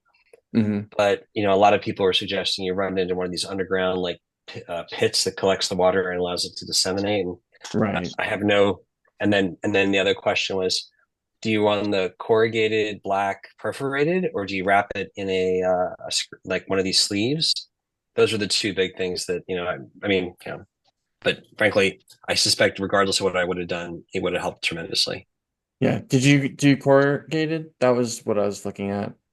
I did the corrugated perforated sleeve, but I saw a video on Amazon on YouTube like a couple months ago where they were comparing like corrugated, like you run corrugated until you want it to go a bit in the ground, then you do corrugated perforated, but they actually ran like straight PVC, and the flow is so much better, like it was visually. So I'm not an expert, but I think a little bit of research, either way you can. But it's definitely a job you can do yourself if you've got some time. And then we brought in, we had a delivery company deliver a ton of crushed stone, and I bought a wheelbarrow, and we, I abused my kids and my wife for 4 days, and we shuffled it around. So nice, yeah. It's the big difficulty here is that I'm also investing out of state, so I'm based out of Virginia, properties in Northeast Ohio, so. It's more of like, is it worth the drive? Is it worth this? And I'm almost saying yes, because yeah, I was telling Frank and Mark, I got quoted for $8,000 to do this. I was just like, and then another one for 7,000, one for 9,000. I'm just like, this is ridiculous. Have you thumbtacked it? No, I haven't yet. Matt swears, or Dion swears, but I haven't had great luck, but it could be worth trying. Okay, yeah, I'll give it a shot. Yeah, I've also had a mixed bag with thumbtack. I had a contractor threaten me, so I've kind of sworn off on that for a while, but yeah. I had an electrician cause me to be out of power for a month. Holy crap. Yeah. And it turned out that his partner was the true electrician, and once I got a hold of him, he made it all better. Nice.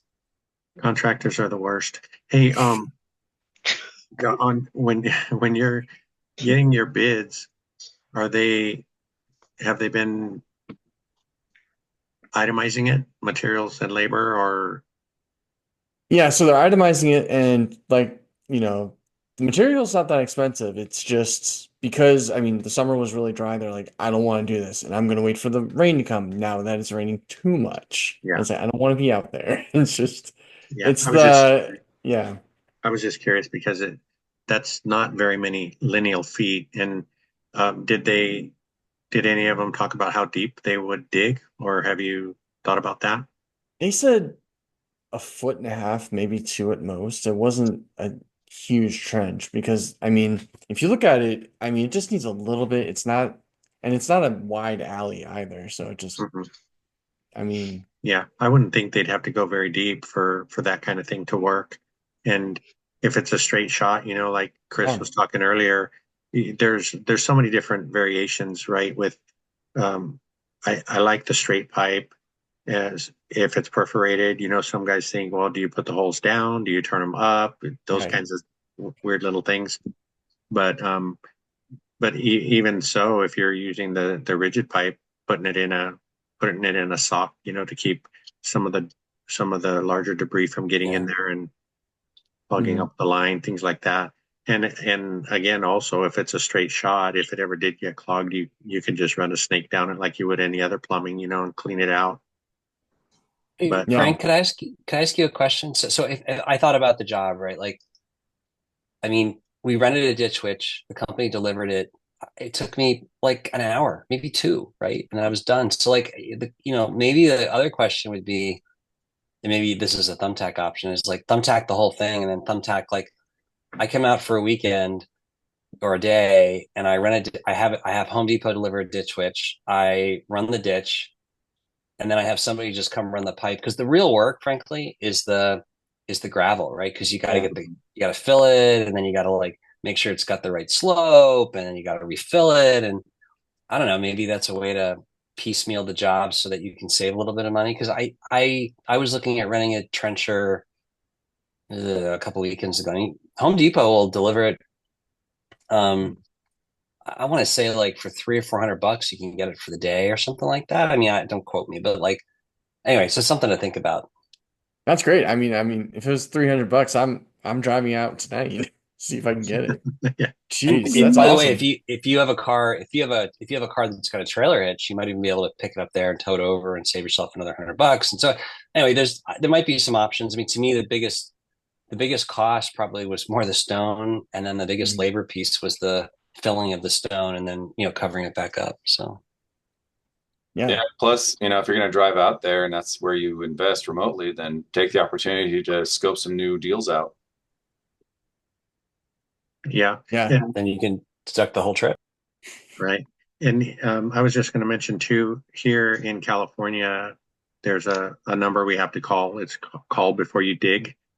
So I doubt Julie. that there are any utilities in there, but it's safer to call that number. They'll come and they'll mark any utilities, and you might be surprised.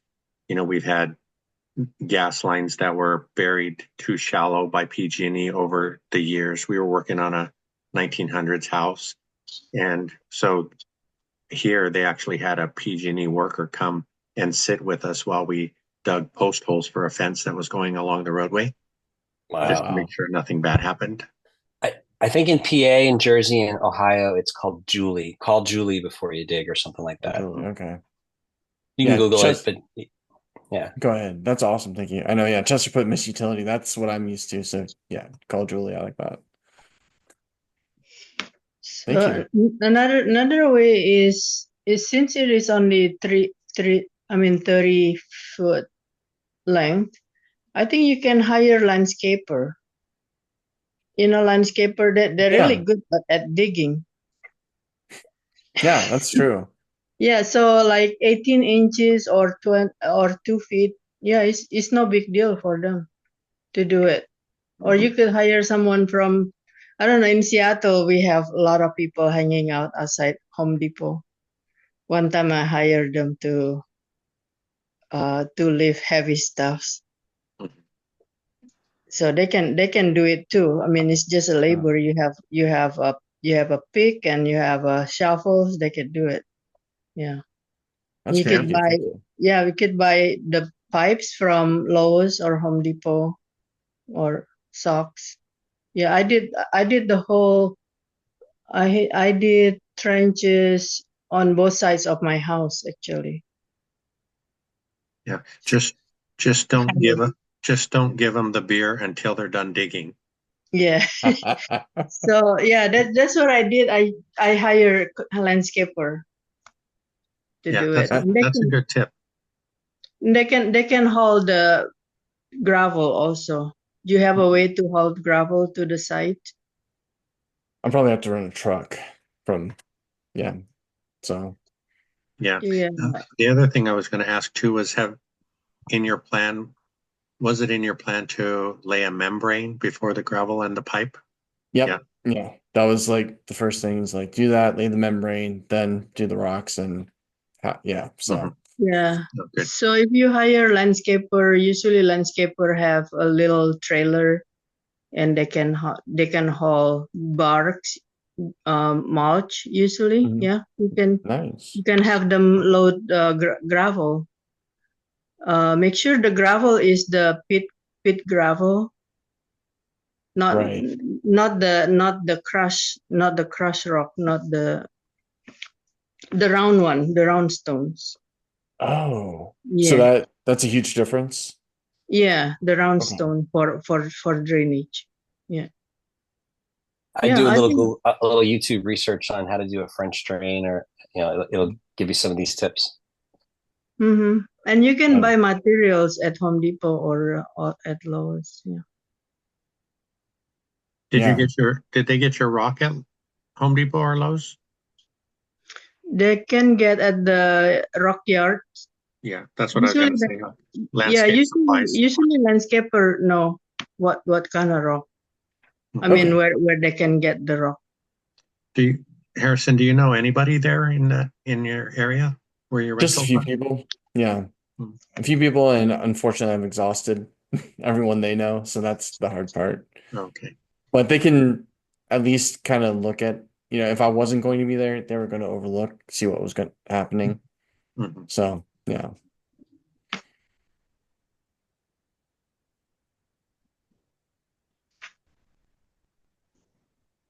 How far is it for you? Exactly 800 miles. So. Oh, that's far. It's far enough, but it's not the worst. I'd have to drive through Pittsburgh. So. Yeah, try landscaper. Try landscaping, and then you can tell them what to do. Yeah. Okay, yeah, that's a great idea. Yeah. Or if you're there, if you decided to go there, you buy material. Yeah. For them, and then they're usually good at installing. I mean, it's pretty simple. Okay. Yeah. That's awesome then. Yeah, I like this plan. Thank you. Mm-hmm. You're welcome. I can help once in a while. Always a great job. Thank you. We appreciate you being here. David had a question in the chat about where everybody saves their money. I think while you're waiting for the next deal. Where do you guys put your money while you're waiting? Advantage savings accounts. I'm kind of keeping it in the bank right now. I have some bonds, and just listening to Dan Bird,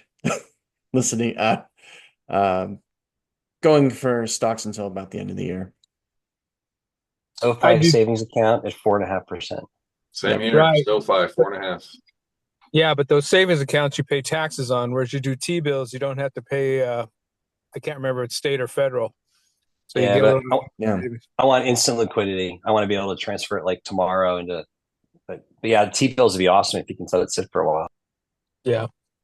How long does it take to do a T-bill to get your money back out? 30 days, or you can sell it in between if you want, but you'll take a haircut, but not much. Okay. Yeah, we're in a high yield savings account as well, but when should we expect those to drop the interest rate? Because Zuber was talking about he said those are directly tied to the Fed fund rate. I think that's what he said. I It haven't went noticed. down. It went down a little bit actually. Did it? I Used haven't. to be over 5. Now is, let me see, 4.95 right now. Okay. I have to check. Used to be 5.15. Okay. Yeah, I have ours in Barclays.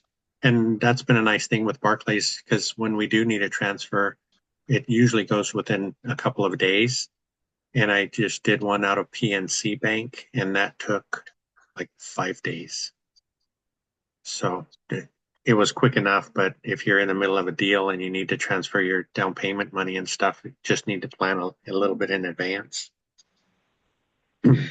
Or you can, if you have a brokerage account like Vanguard or Fidelity, you could put it in money market.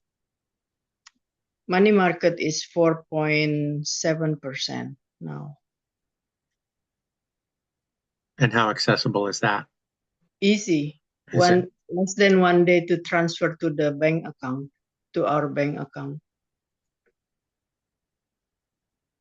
Yeah. Also, Fidelity has free wire.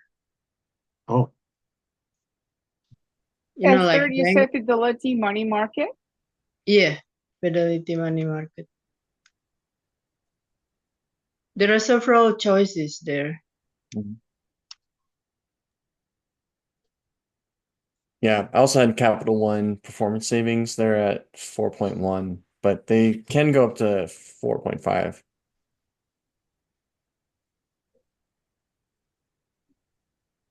I think Michelle, was it you and Mikey that were using Wealthfront?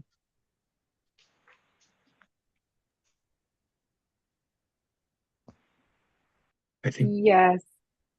Yeah, I did move most of my money to Wealthfront and left just enough in the markets account for like an emergency, just because I wasn't sure like how quick I could get money from the Wealthfront. But I know with Marcus, I can do a wire into my regular checking account with my local bank, and it's quick. Wealthfront was at 5%. I don't know if if it went down yet. Because when the Fed announced the rate went down, markets went from 4.4 to 4.2 a couple of days later. But I haven't checked Wealthfront. Seems to be okay. I'm not. I don't know what to expect, but I did like Esther's choice of the Fidelity money market since they're much bigger company. So maybe I'll transition to that. I keep hopping with money places. I haven't wanted to buy anything yet because, well, of course I haven't found anything. So I don't know. I don't know if I should go uh like out of state or continue to look for a house hack that I can live in for 2 years and then sell to cover some of my debt. My other mortgages, I don't have debt. But so yeah, that's where I'm at right now. Yeah. But Wealthfront, I'll check if it went down from 5%. It hadn't when the market was announced that it was gonna go down. I checked Wealthfront and it was fine. Yeah, I just looked at ours too. It was 4.65, and now it's 4.2.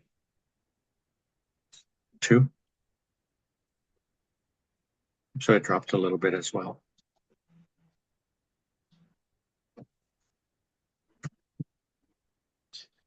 But yeah. Did you decide on doing the recast, Frank, or no? We're in the process. We reached out to our lender for our primary, and they sent me the paperwork, but according to the paperwork, we need to send in the lump sum, the $10,000. So I reached back out to them via email. I haven't heard back yet. I sent it the day before yesterday to ask them the 3 important questions for us, which were if we're able to keep our rate and if we can do the recast for 30 years, and then if there was any prepayment period. So I'm hoping to get those answers without having to start the process with the $10,000 lump sum. And the only good news was that there's typically a $250 application fee, but since we're in California, we don't have to pay that, which seems backwards. California always gets the raw end of the deal, but that was good news. Yeah. Yeah. That's good. So we'll see. I'll keep you posted on that if I get any more information. Yeah, that's cool. I think we're in kind of like a wait and see, because if the savings account rates keep going down, at what point does it make more sense to start paying down the mortgages? I know everybody's gonna hate me, but it's like, if I can't find another property that makes sense, and I'm terrified of going out of state, at what point do I just put the money into my mortgage and lower it and start paying less on that? I don't know. We'll see what the next thing is. Well, if you put a lump sum down on your principal, your payment wouldn't change right away, would it? Oh, I'm saying to do a recast. Yeah. Okay, I see. Yeah. So my mortgage, I started this whole in 22.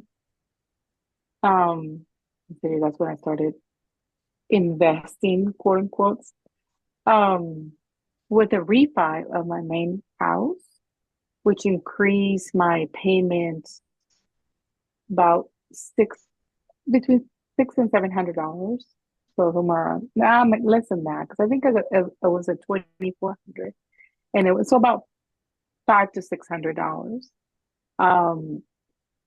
And I pulled a bunch of money out, and that's what bought my first duplex, then the 1031 this year with the other rental that I had, or the rental that I had for 18 years.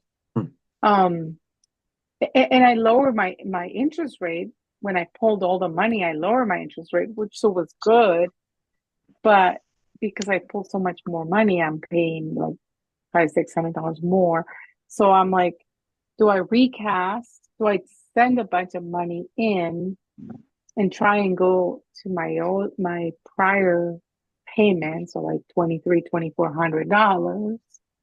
Feel a little easy about, having a mortgage payment that I don't pay my mortgage anyway because I have 2 roommates, so I don't really pay much of it. But still, I want to, be conscious of that. And so if the interest rate isn't more than what I'm paying for my mortgage, my primary mortgage, then do I just send the money in and recast it and lower my payment? It's like, that's because right now I'm making an interest from the bank. I'm making up that $500 decrease in my mortgage, plus what I'm making on the duplex. So it's kind of like I'm in a good position, but at what point if I can't put it into a property, might as well just put it into my own property, kind of thing. So yeah, that makes sense, because too, like Jared, I think Jared was saying that we're paying interest on that 5% that we're making in the savings accounts too, right? So that might come into play in your calculations. And I don't know if it's a thing, but when you recast your mortgage, is that a rate that you can buy down, do you think, or do you know? I don't I think the way I understand recasting is it's just basically gonna say you owe $100,000 and your payment is this much for the remainder of the mortgage. Oh, you're gonna lower it by $20,000. So you now owe us 80,000. So we're gonna re-amortize, I don't know how to say that word, to the same term. That's how I understand it. I don't know that you can buy down or you can, yeah, I don't think you can. Again, I think we had this conversation where each bank is kind of seems to do their own thing. But my bank specifically, they don't have anything in there about buying down the rate or the rate going up because I'm paying 3.75. So it's lower than what we have now. So it doesn't have any of that I can lower my rate. It's just I'm putting a bunch of money in, so now they're going to recalculate my payment. Yeah, that part makes sense. And I guess it's kind of the same thing. If they, like on ours, they said we need to do a lump sum of 10,000.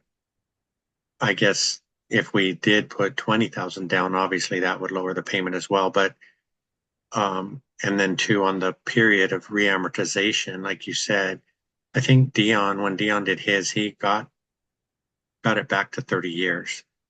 It wasn't Yeah, just, that would be nice. That would be nice. I don't know that that's every bank though. yeah. So that's what I'm hoping for, because the 30 year is the thing that's really going to help us. Yeah, you're going to basically live for free. It'll feel like it for a couple months Yeah. anyway. Yeah. That's all I have. We're painting the outside of the duplex. Well, I'm not, but my husband, so they're painting before it gets raining too much and too cold. And if he doesn't finish between today and Friday, then I'm going to paint on Saturday and Sunday. So I'm really hoping he's done. Hey, Well, that's good. hey Frank, how are you recasting it? Only 10 grand. Do you have a cheap mortgage? Is it a lower? What's the mortgage you're recasting? Right now we owe 280. And they'll let you recast at 10 grand? That's what she said, and that's what the paperwork says. I have the paperwork they sent me right here. So, Wow, that's yeah, awesome. yeah, it's a lump sum of 10,000. But I didn't want, like I told Michelle, I didn't want to send that in and start the process because when I called them, they said if you don't go through with the recast, then they'll send you your money back. I don't know how much I trust that. Huh. That's pretty cheap, right? Yeah, I think it is. And, I guess the terms is what we're looking for, because Zuber had said because right now our interest rate is 2%. Zuber said he wouldn't touch that. That's awesome, dude. Yeah. You got me beat. I'm at 2.25. I thought I was the low guy in the totem pole, but you got me beat. Yeah, but that happened in 2014, just after we went through bankruptcy and stuff. I was looking for, what did they call it? A mortgage. I forget the term now, but anyway, it was help. It was some kind of help with the mortgage. And I had applied, went to this big seminar, and they were supposed to help us connect with the bank and get all of our information into the bank so they could see if they could do anything for us. And our loan at the time was with Bank of America. And just before we got any information, Bank of America sold our loan. So I felt like I don't know, I felt like they kind of screwed us up on that one. But then a couple months later, out of the blue, we got a letter in the mail saying our mortgage had been, I can't remember the term. Anyway, they had modified our mortgage, given us a 2% rate, but I think it was recast at the time for 15 years. So our payment didn't change, but with 2%, we are putting quite a bit more towards principal. Yeah. Wow, that's awesome. Yeah. So that's where we're at right now. And I was only thinking about the recast since Dion and those guys introduced the thought to us, to help us lower our payments for a little bit. since we've been putting quite a bit of money into the portfolio properties, it would help. Our mortgage right now is like $2,900 a month. So if my calculations are correct, we could save between $700 and $1,500. Thanks, Yeah, they got Harrison. me all excited about that too, and I found out you can't recast the VA loan. Oh yeah. Yeah, there's always some little nugget, right, that we miss. That always seemed to be my luck. I just missed that one little qualification requirement that made all the difference.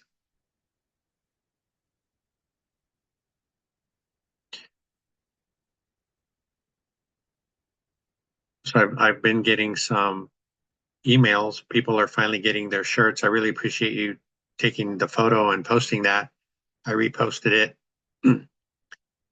So, and we did get, so far, one other person purchased a T-shirt for that cause. And you were starting to talk about why we're doing the T-shirts, and that's okay to spread the word because we're trying to sell 100 T-shirts, and the price of the T-shirts is $30. They're the ORAT T-shirts if you guys haven't seen them yet, but there's a $10 donation built in, and if we sell the 100, that'll give us a nice round $1,000 to give to Zuber to donate to the Blind Center for the next February event. So we're hoping to get enough of those sold so we make that goal. So thank you for doing that. Yeah, that was the part I didn't know if you communicated, so I didn't want to say anything. By the way, hey Frank, I'm being interviewed by Pace Morby on Saturday, and I'm going to wear the ORAT shirt. Yeah, that'll be awesome. Yeah, congratulations on that interview too. That's going to be really, really great. It's nice to know that he was interested. I brought it with me.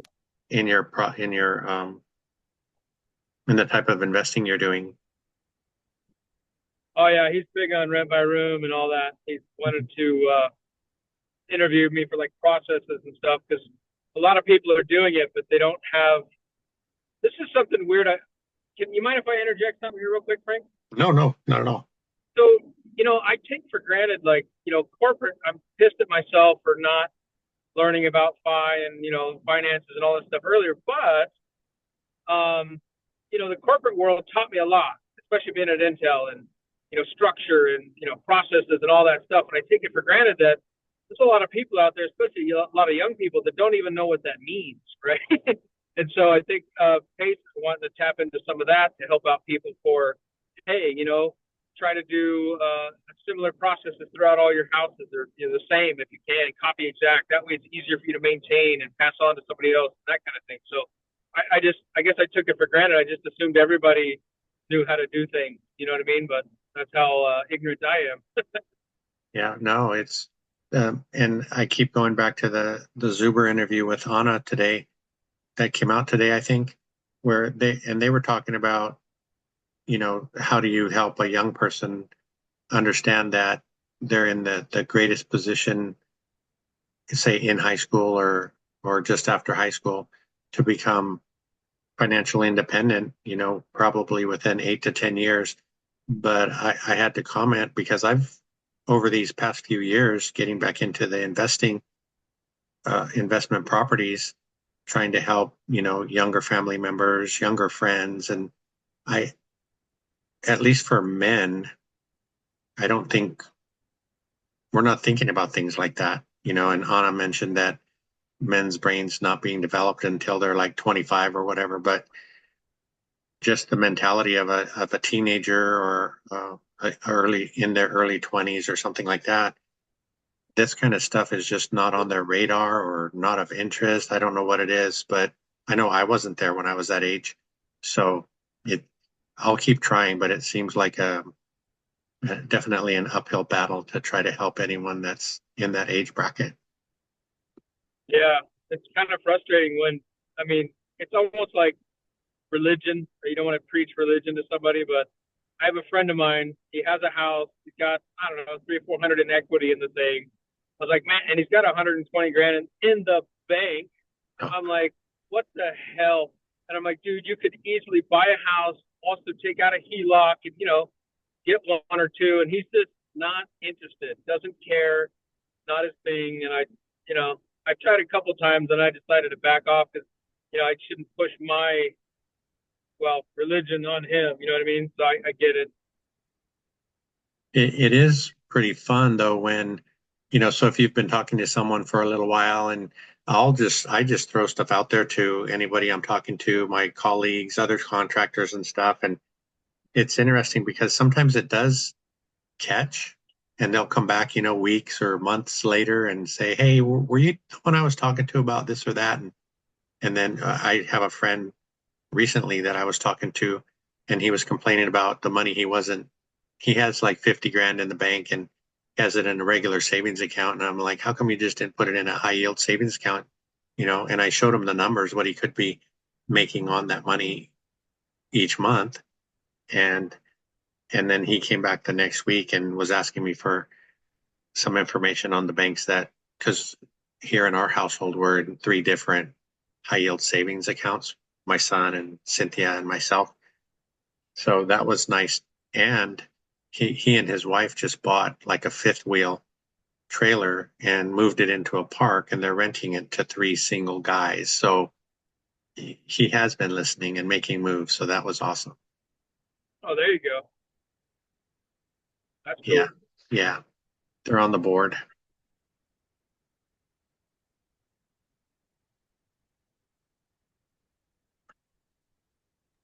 So about that comment you made about trying to teach financial literacy at a younger age. Yeah. I remember I actually took in high school a summer course in business math because I'd missed a semester of school from a football injury.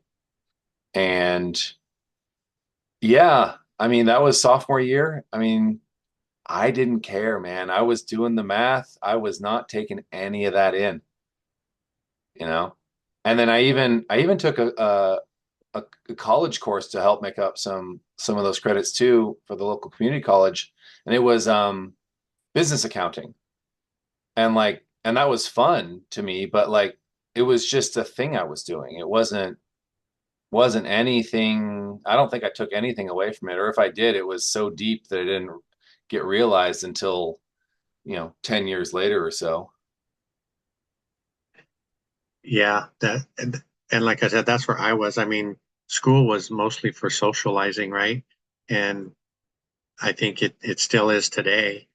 Zuber talks to high school classes occasionally, and Anna Kelly mentioned that she does as well.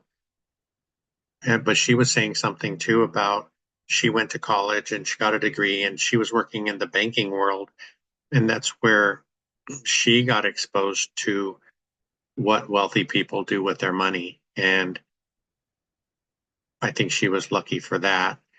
I think, but I don't know, the high school age kids, if they're around, say they're around someone who does own properties, and the person, well, just like me, I was trying to tell my nephews, my nieces, anybody who would listen, and they're all, oh yeah, that's interesting. That would be pretty cool if I could retire early, but that's as far as it went. So yeah, the mindset at that age is just not ready.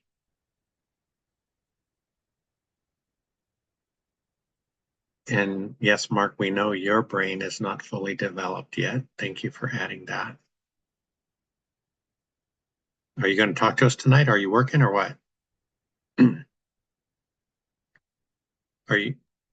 I'm working, man. Are you afraid you're going to get scolded once my wife hears your voice? No, I'm working, but I just came because I know David is new to school and he was gonna jump on, so I want to make sure you hooligans didn't harass him and make trouble to him. Oh yeah, no, we're taking good care of him. So you can leave now.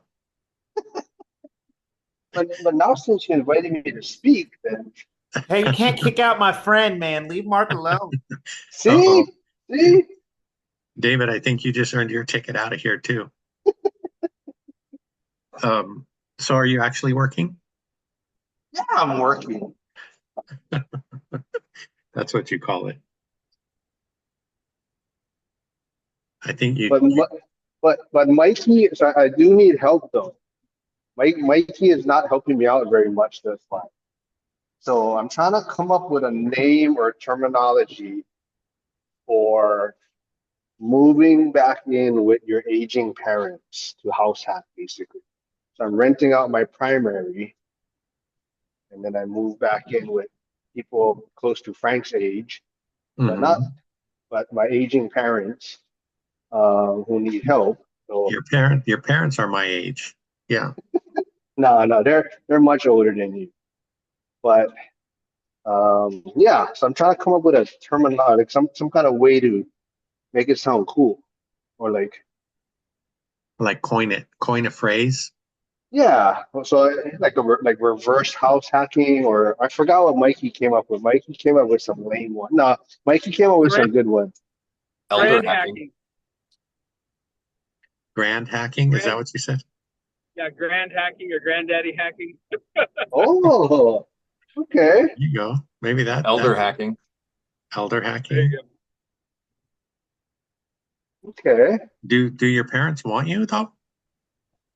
Oh, that's the question I have right now. I'm not sure. I don't know if from birth, I'm not sure if they wanted me, but I don't know.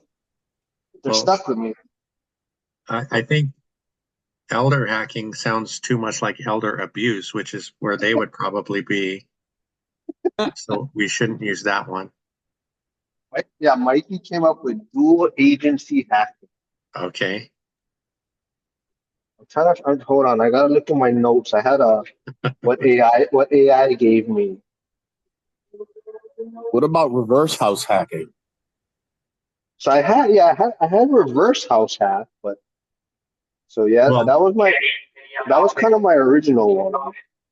I think reverse house hack is what Dion was talking about, because that's kind of where we're at, you know, house hacking towards the end of your I guess your journey or your financial journey or whatever, because Dion talked about house hacking to get started and then house hacking to end it. But I think the reverse house hack is a little bit different from what you're talking about. What about generational hack? Yeah. Or let me see what else. What do you know what generation your folks are? Because it could be like Gen X hacking or Gen Z hacking or boomer hacking. They're boomers. Boomer hacking. Family focused house hack. Hmm.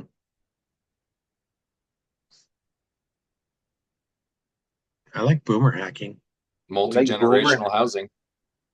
Yeah, I think that was one. No, but yeah, there was a generational living advantage. Boomer bombing. Well, Mikey, get up. Mikey, you're no help as usual. You're like, no, yeah. Well, we'll come up with something, but yeah, I got tenants in my prime. The tenants moved in the other day. Oh, good. So you're making some progress there. That's cool. Yeah, four grand swing a month. Wow. You're rich. So you probably still didn't buy your Vegas ticket, even though you're rich now. No, I'm gonna jump in Mikey's suitcase.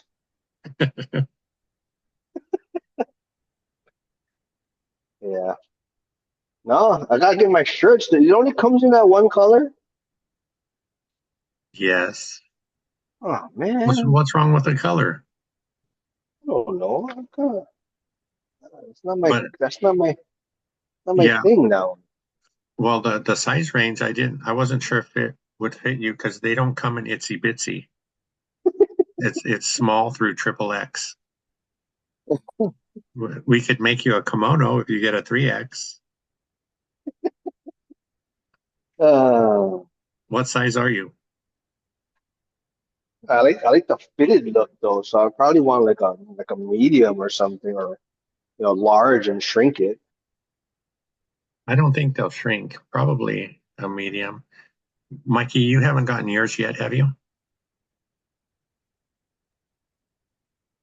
I got it. Did you? And Yeah.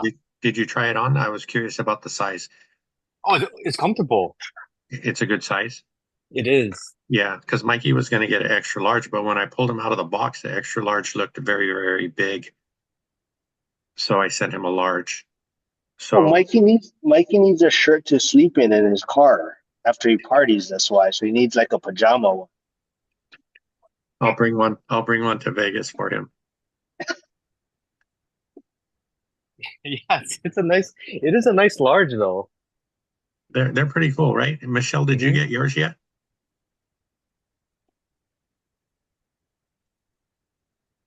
Yes, sir. I got mine. It's still unwrapped. Okay. I was just But I curious will about this. unwrap it this weekend and take a picture so I can post it. I Yeah, promise. just mainly just let me know about the size because, like I said, they just look big to me. So if you need a different size, we can do that. Oh, it should be fine. I like bigger t-shirt anyway. Hey, this better not get edited out. I don't want to be. I always get cut out of the final cuts. That's why. Yeah, I mean, every time you're on, there's a big old pile of film on the floor. I'm trying to think. Your assistant is like has a personal vendetta against me. You're lucky. Our son's not here right now. He's in Australia. So usually he listens in, and that's why you end up on the cutting room floor. Boomer bombing. Okay, that might make the final cut. Boomer bombing. Put me in for boomer hacking. Yeah, I love it, Frank. Boomer hacking, yeah. I think she's talking about your shirt. Oh, the size? Yeah, the size. Oh, the shirt. I love the shirt. Yes. Okay, great. It's really, really well made. Really great quality. It's not, thin material. It's really thick. Yeah, Pretty great. I really like that about it. Yeah. I had some work shirts made similar, but the t-shirts that I got were a little bit, they weren't much of a difference in the weight of the fabric, but I went up it's like 1/10 of an ounce or something, and the quality is way, way better. So good. I'm glad you like it. So again, we got a little sidetracked, but anybody got any other questions or comments or anything? Chester?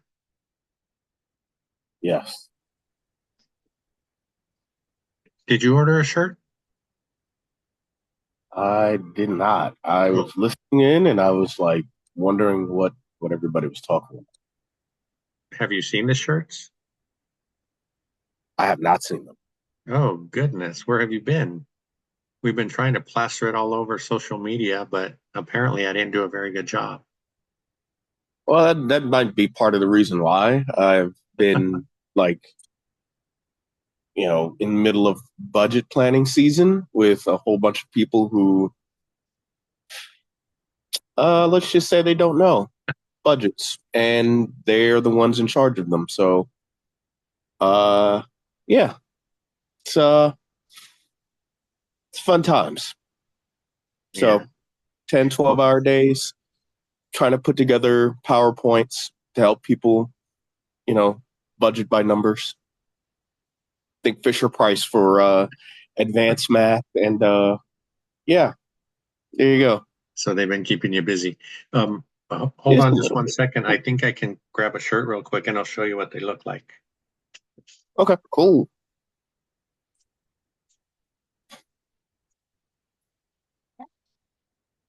All right, Mark, no horseplay while Frank is gone.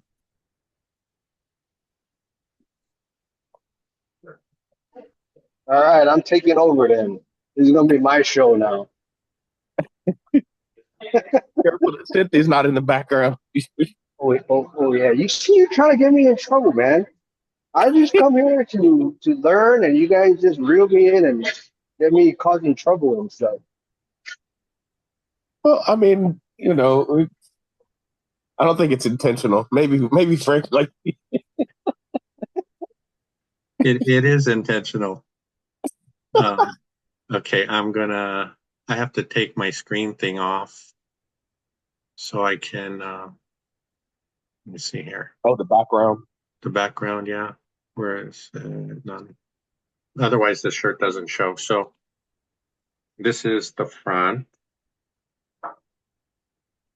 Oh, nice. and this is the back. Oh, that is cool. I found my tribe.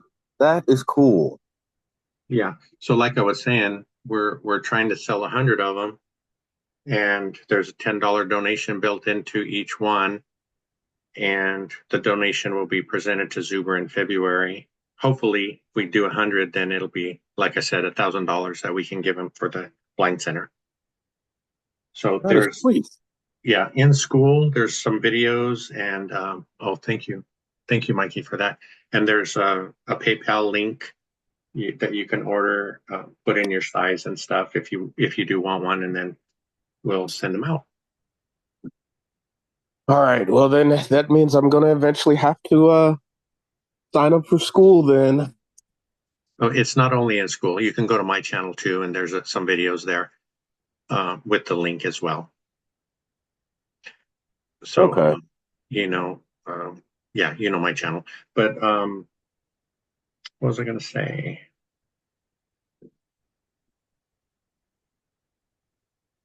The one thing I was going to say was everybody that we've sent one so far, the only thing we're asking is that wherever you live, you take a picture in your shirt, post it wherever you can on social media, and then I'll repost it once I see it. And then that would be great. That might help us sell a few more. Oh, if and whenever I get time to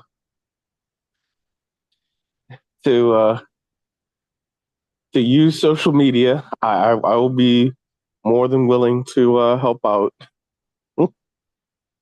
Yeah, and obviously there's no obligation. I mean, I hope nobody feels obligated to buy one, but that's just why we're doing it. And Zuber had mentioned in a couple of his videos that we were bringing them to Vegas, but that's not the case. I'm trying to sell the 100 before we go to Vegas.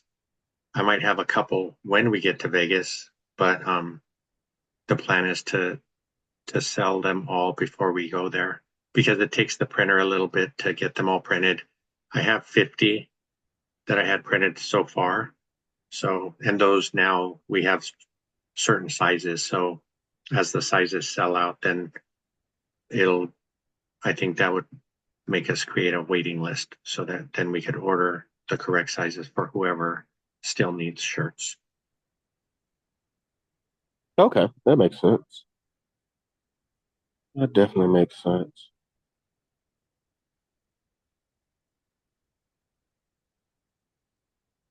Yeah. Being Okay. So what else is going on? Nothing. We had the only thing that I am still sort of beating my head against the wall with is the efficiency of random and various government agencies. You mean as far as your property? Yes. Go ahead. It's painful. I'll say it's painful trying to get one document from one agency to give to another so that they can give me another document to give to somebody else or another thing. It's like, why? The worst part is, well, and this might be jurisdiction, I can't think of a better word, or market specific or market dependent, but some places seem to have their act a little bit more together than others as far as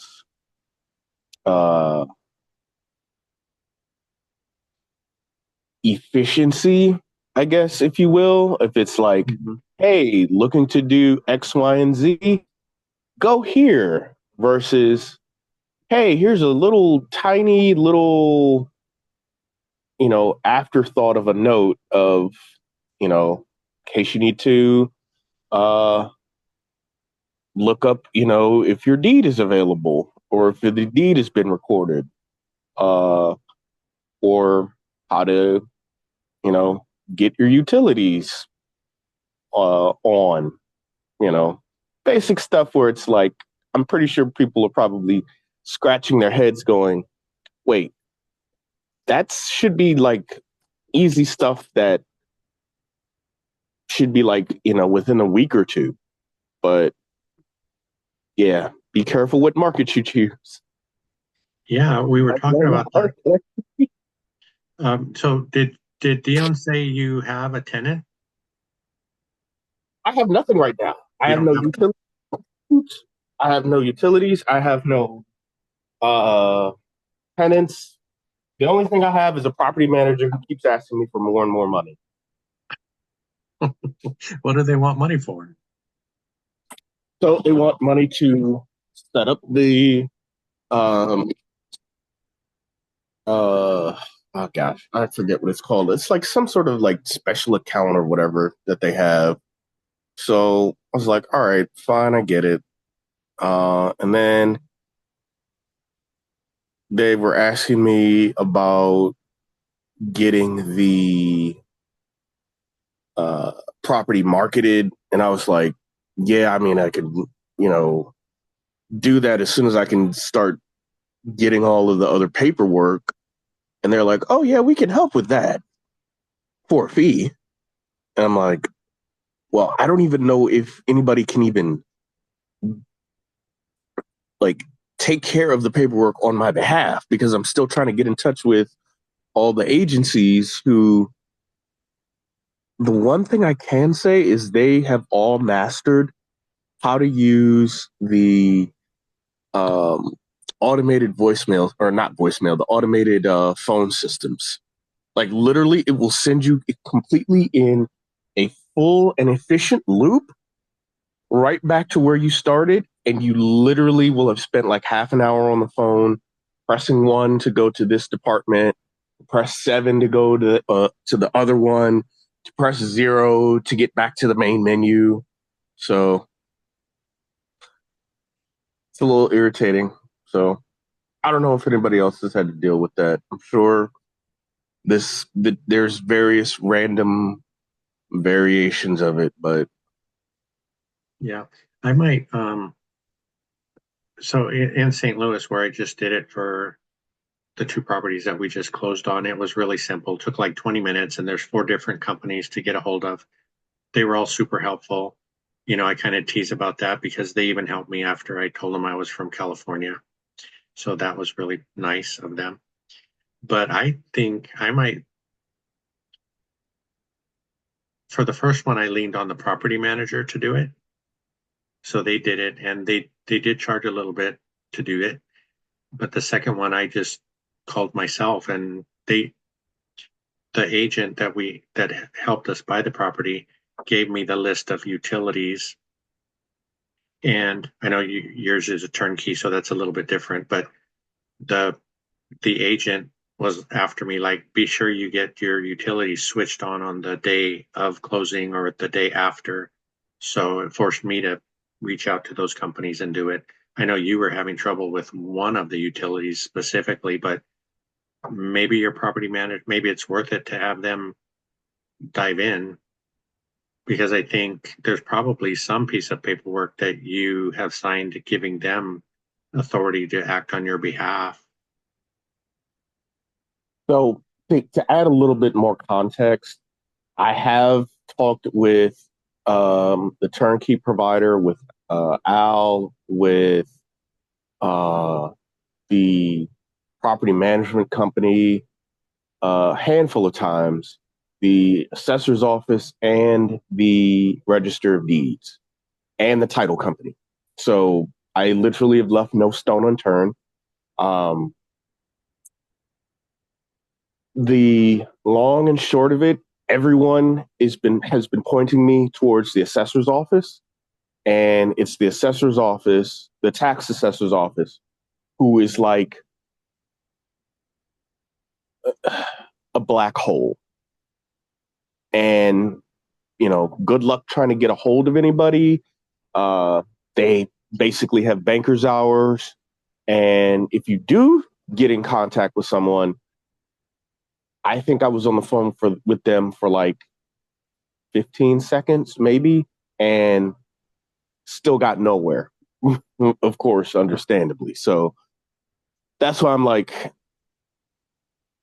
it's got to be easier than this. And like I said, maybe it's just Detroit, but it's well. Have you reached out to any other people in the group that were on the trip with you that bought at the same time?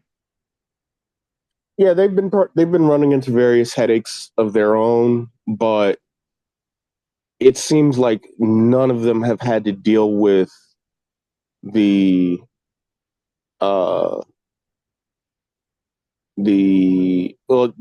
there's two different forms. So in order to get the utilities cut on,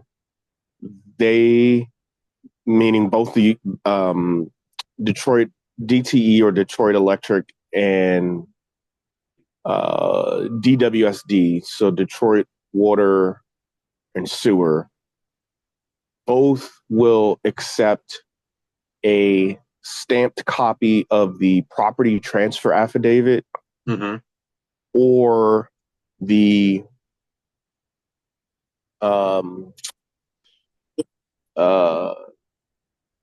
registered copy of the recorded deed. So when I called the title company and I was like, all right, I have a copy of the deed that you sent me. I have a copy of the transfer affidavit, but how long does it take for the county to record the deed? And they said that this was yesterday.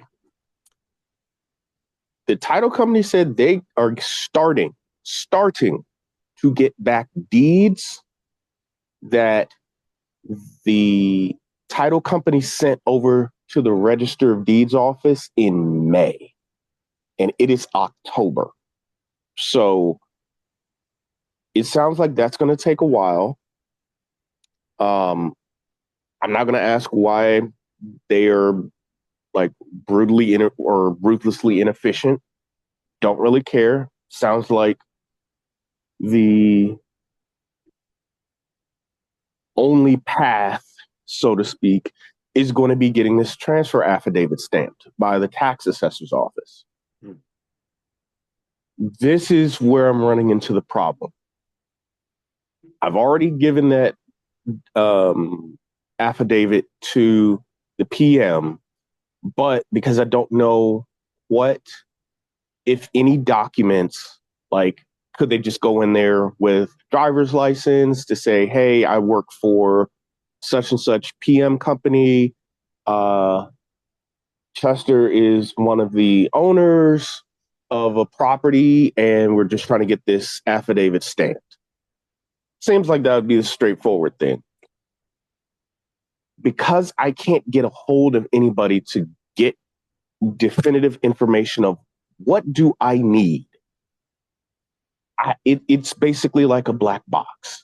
So that's why I've said I've been sort of, quote unquote, beating my head against the wall, so to speak. Yeah. It's utterly frustrating, and it doesn't sound like anybody else has been dealing with these types of headaches.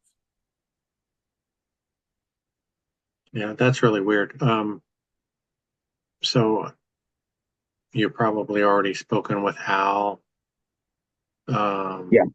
Yep, was on the phone with him yesterday. Well, I thought you had gotten past all this already. Well, so the interesting thing is, like, the more research that I'm doing, the more that I'm finding out that, like, once I get past this, I'm pretty much into the clear. So dealing with the assessor's office basically is the big headache for me. Mm. Because like I've already figured out, like almost down to the penny, figured out what would be the optimal rent for the market based on the bed count unit. Like all day long, I can rent this for 1,500, and you're talking like what is that, 8 something? So after property management fees, looking at somewhere around 400 or so and some change. So a decent, first property, if I could get it rented, if I could get the utilities on, if I can get the affidavit. So once that's done, everything else basically will line up. Yeah, I think I would probably go back to the PM, and I mean, you've shared already what you're going through. If they think they can get it through, I would let them give it a shot, even if it costs a few bucks, because no tenant isn't helping. Yeah. So,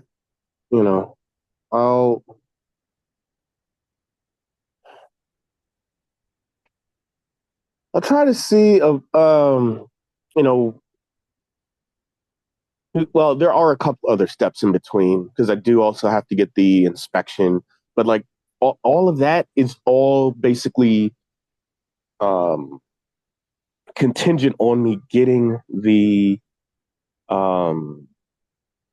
it's basically for showing proof of ownership. So either the deed or the affidavit.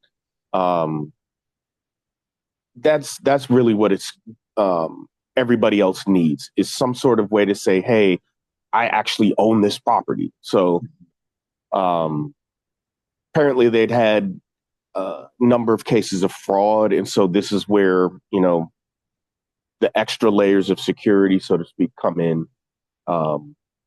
So I definitely appreciate that. I get it, 100% am on board with all of that, but the process cannot be this burdensome. Like, just there's so much of a runaround and headache that it's just like, do you really want people to come and invest in your city and like actually help you out, or like what's going on? So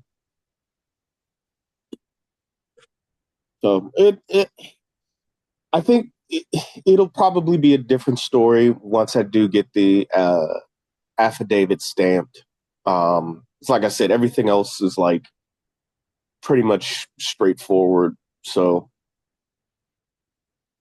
maybe it's just, first time owner initiation, so to speak. Yeah, that's a good way to look at it. And again, like I said, for St. Louis, thank you, Chris. Hopefully we'll see you next week. In St. Louis, they just needed the warranty deed. And that sounds like one of the pieces of paper you were just talking about. Yeah, and I have that, and I sent that over to both DTE and DWSD, and they said, "Oh, this is great, but once we see it recorded on the Wayne County Register of Deeds, then we can accept it." And so it sounds like that process is just going to be like, molasses level slip. Yeah. So that's why I figure, okay, let's figure this out. Keep at it. I've gotten this far. I've already got skin in the game. Keep going. Let's deal with the headaches of the wonders of government. You're getting it from both ends, at work and at the rental. Patience 101. And oh, by the way, the favorite baseball team just got swept out of the playoffs. So did they? Yeah, Kansas City's officially eliminated the Orioles. So I'm like, well, I've got more time to pay attention to my rental now. So yes, I'll be on the phone with the assessor's office bright and early. at 8:01 since their office is open at 8. Might be calling them a few times tomorrow. Good. Just Yeah, saying. good. Stay on it. You got to get that place filled. Yeah, so it's definitely something where, especially after talking with some of the other investors, they've already kind of given tips and tricks on various other things further down the pipeline. So Okay. I'll be able to kind of fill myself in on those once I get to those. Good. Well, we'll hope for the best for next week. Hopefully you'll have some good news. I'm gonna knock on some wood right now to say, I'm gonna have that affidavit either in progress or whatever the case may be, because the only thing the website asks for is payment. And here's the kicker: it doesn't even tell you how much the fee is to get the affidavit stamped. It just says how much do you want to pay? So I'm like, this doesn't help me at all. Not much. It's like you can pay any amount you want. That's not helpful. So that's crazy. Yeah, the adventures of ownership, chapter 1. Yeah, you better start documenting all this stuff. Yeah, I think it's also market. Like I said, I think it's probably also market dependent, because once I do see, well, I did say I was going to start talking about looking at, multifamily, even if it is a duplex, dupe, tri, fours, to see how that process differs. Because again, talking with Brian, there was, I think he said it's a little bit higher for multifamily in terms of interest rate. So just little things like that I wouldn't necessarily know if I only stuck to just purely single family rentals.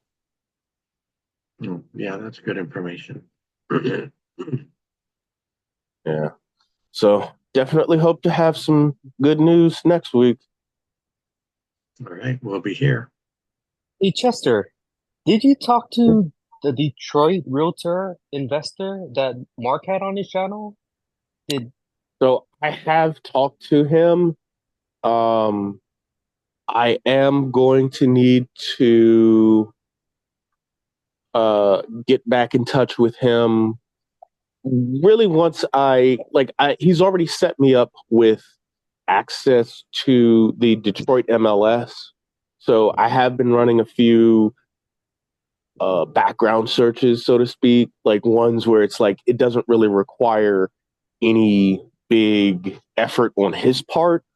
But once I do get everything, quote unquote, up and running, basically meaning I got a tenant in the property, then I will get back in touch with him to say, hey, I want to, refine the search a little bit, the auto search rather, to start looking for multifamilies, because I have seen a few on Bright Investor, but I want to be able to compare that with the MLS search that he's able to run to see what type of results come up.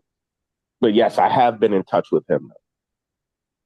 Oh, right on. Yeah, I was thinking if he could give you tips for the paperwork. Seems like it's kind of taking longer. Good point. Yeah, just say like, hey, this thing seems like it's taking way too long. Do you have anyone I could reach out to, or tips or tricks with just getting this paperwork through the finish line? Yeah, that's a great point. So I will definitely get in touch with him as well. I figure, yeah, he probably would be able to tell me, who to get in contact with at the assessor's office, because it's just like, whatever the generic information is, it's like, hey, everybody, you need to get in contact, here's the generic hotline, and I'm probably just getting funneled through that. And that's why I said, like, press 7 to talk to this office, and then press 3 to talk to them, and 0 to get back to the main menu. So, yeah, so the joys of, like I said, the joys of ownership 101.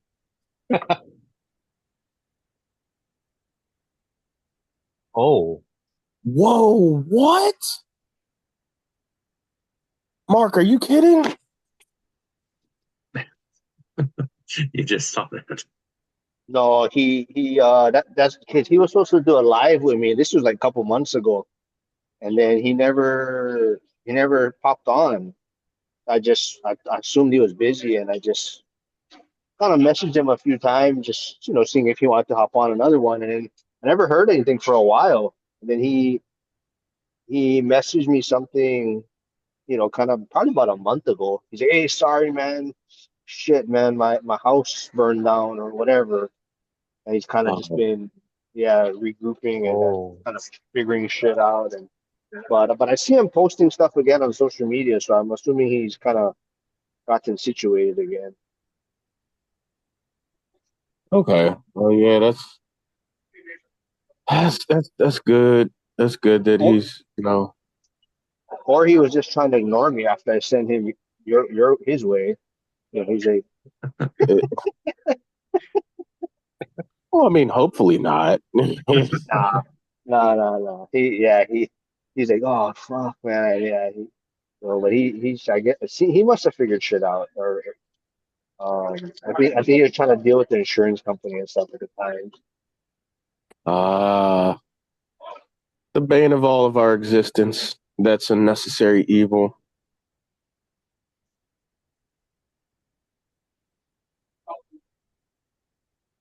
I was talking about the insurance company. I didn't mean you, Mark. I was talking about the insurance company. No. Yeah, man. I don't take nothing personal. Half the time I'm not even listening to you guys. It's obvious that we don't take anything personally either. What do you mean? David ordered a shirt. Mark, I don't see your order coming in yet. I know. Yeah, I gotta order my tickets first. That's why. Why? So I At least beat you'll. you to a shirt and I beat you to tickets. That's ridiculous. Oh, you did buy the tickets? I Of mentioned. course I bought the tickets. You told me to get the tickets. I'm taking No, advice that you're not even did not. following. I did not say. I said, the event was amazing. And I just was wondering if you were gonna go. I'll be there though. Yeah. Oh yeah. I just wait to the last minute. You said you're gonna wait till the last minute. See, I'm Mark, not waiting come the last on. minute for nothing. 9 years wasted. I'm ready to hit this ground running, man. Time to knock this stuff out. There you go. Well, we'll really be looking forward to meeting you, David. I can't say the same for Mark. I'm looking forward to meeting everyone. Yeah, I don't know. I was gonna ask to sit next to Mark. I'm gonna have to move somewhere else now. Find a new person to sit by. Totally different room. Yeah. But there's your big mistake that you're gonna sit down. Mikey is not gonna sit down this year. Mikey sat down the whole time last year. Yeah, I learned my lessons.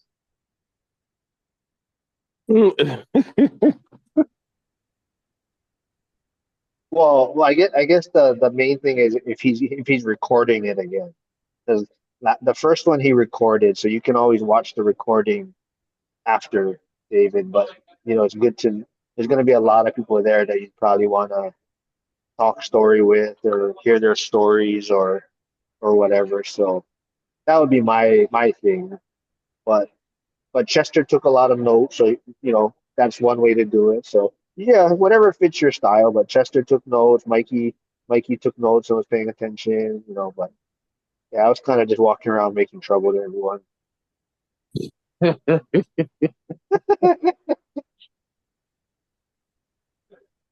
I think I saw.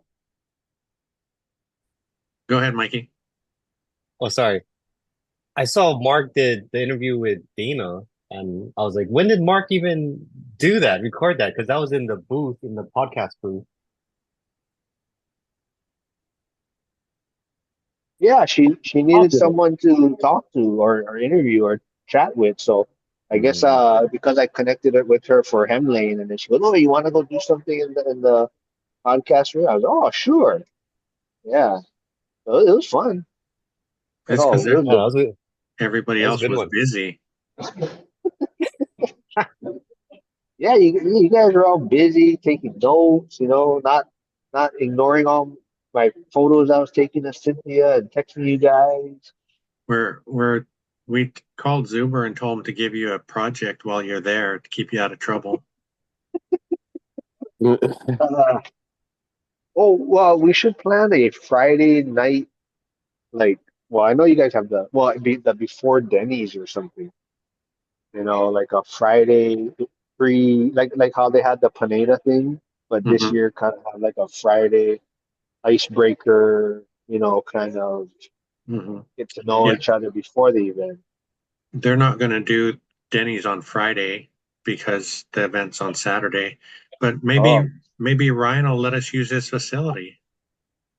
I was gonna, throw it out there to set up an event like a pre Friday, icebreaker or something.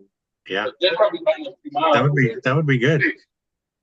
Oh, like the App Store. Oh no, that was his mobile thing, the App Store thing. Yeah, Paul Ring. I think Paul said he wasn't going to make it this year. Ah,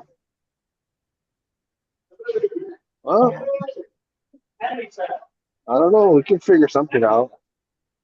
Well, you need to plan it. You're always starting a project, and then you leave the other guys to do it. What do you mean? I just try to get people to start things and then they enjoy it, and then like Jared wants to take over the Sunday accountability, so I said, "Oh, of course." And now Mondays I'm just trying to get it started and help out, and once it gets rolling, then I'll take a back seat again. We thought Mikey was the instigator, but the truth is coming out. No, It's Mikey's a secret instigator. He's like the silent one. I detect no lies.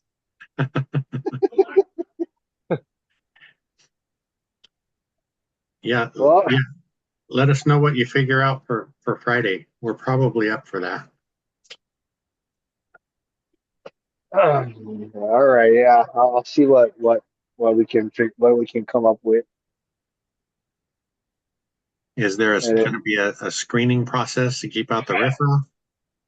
you got to come with ORAT the Frank's T-shirt. You get in free. There you go. Okay. And Crocs. Oh yeah, and Crocs. And Crocs. Yeah, David. If you don't know, if you wear Crocs, you get VIP treatment at the ORAT event. I guess I'm out then because I don't do Crocs. Oh shit! I'm out. Not wearing no Crocs. Oh man. My employees try to come to my job with Crocs on. I say you're not clocking in. Go home. There you go. You're not crocking in. This friendship is going to end quickly, David. Maybe that's not a bad thing. No, I already told Mark he's stuck with me, man. I'm not going nowhere. I'm like a parasite now. He messed up, made a friend, and I'm not going nowhere.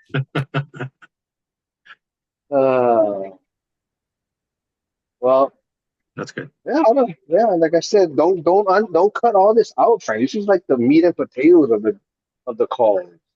Yeah, well, I'm getting together the blooper reel, so you'll be the headliner on the blooper reel.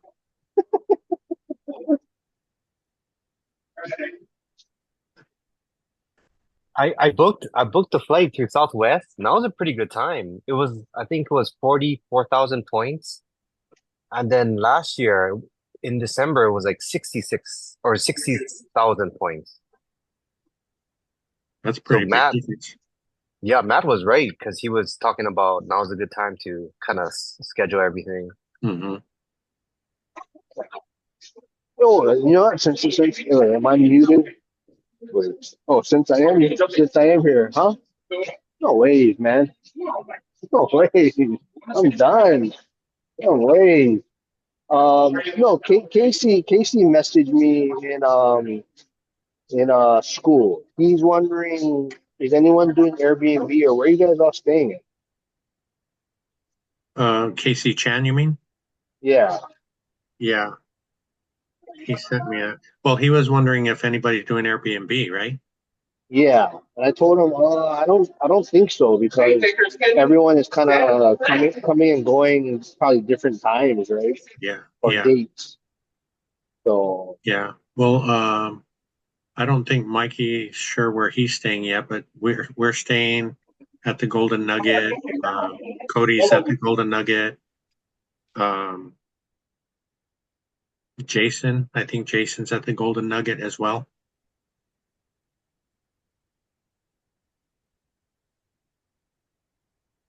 where did you stay again last year, Frank? We stayed at the Venetian last year. Oh, that's right. Yeah. Yeah, I stayed at some place called the Four Queens. I guess it was like a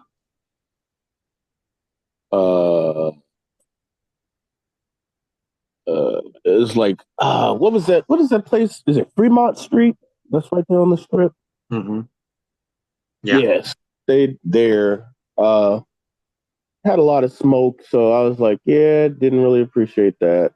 I'm like, not really a fan of that, so I'm gonna stay off strip this time. See what comes of it. Should be a little different. So Yeah. Were you the one last year talking to about that it was fairly noisy because you were pretty close to the street? Or was that somebody else? yes, they had a bunch of what do you call it? Basically concerts that were like 11 o'clock, midnight, and I'm like, they did this so often that the hotel had what do you call those little, like the little earplugs, the little throwaway, single serve pack of earplugs for every guest that ever comes in. I'm like, it's that like it was ridiculous. Like, I mean, it's nice that it's right there on the strip, but like, those are the types of things that you wouldn't know from seeing the ads or whatever to say, hey, this is a decent place. Oh, by the way, at like midnight, 1 o'clock in the morning, Pacific time. So that's like 4 a.m. for me. I'm like, I'm trying to get to sleep.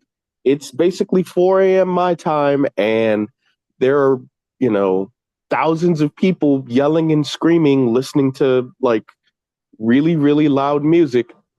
Like, all right, I'm not 18, 20 more, 21 anymore. We need to go ahead and wrap this up, please. So Yeah, that's not a good sign when they hand you that stuff on your way in.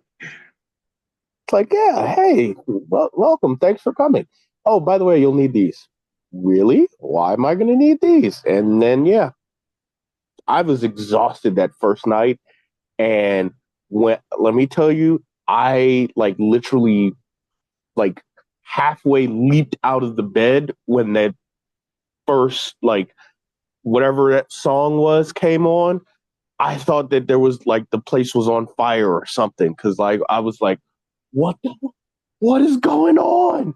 And then I like looked out the window, and there were just hundreds of people that had gathered, and this was probably like 11 at night. And by 1 o'clock, that same little parking lot that was right across the street, totally packed. So I'd say somewhere between like 1,000 and 1,500 people. And so, yeah. Fun times in the desert. Yeah, well, let us know where you land. I'd pick somewhere off the strip. It was whatever Expedia's preferred. What's its face is. Mhm. And the two big things were no smoking and like just off the strip. So it's not too far from is it Reliant Stadium that's over there? No, Reliant is Houston. Whatever the Raiders stadium. It's like a mile or two from the Raiders stadium. Oh, okay. Yeah, I can't remember what the stadium is called, but yeah, it's not too far from there. Yeah, I think that was one of the other pluses for the Golden Nugget was it's like 5 or 6 minutes from the Blind Center. Oh, nice. And it's also close to the Denny's where they had the Denny's meetups. Ah, yeah. So I missed the Denny's meetup. So this year I'm gonna be flying in Thursday morning, and then I'll be there for the Thursday evening Denny's meetup. So I was so pissed that I missed it last year. I was like, "You gotta be kidding me!" Yeah, So that was a lot of fun. So what was it? It was just like a huge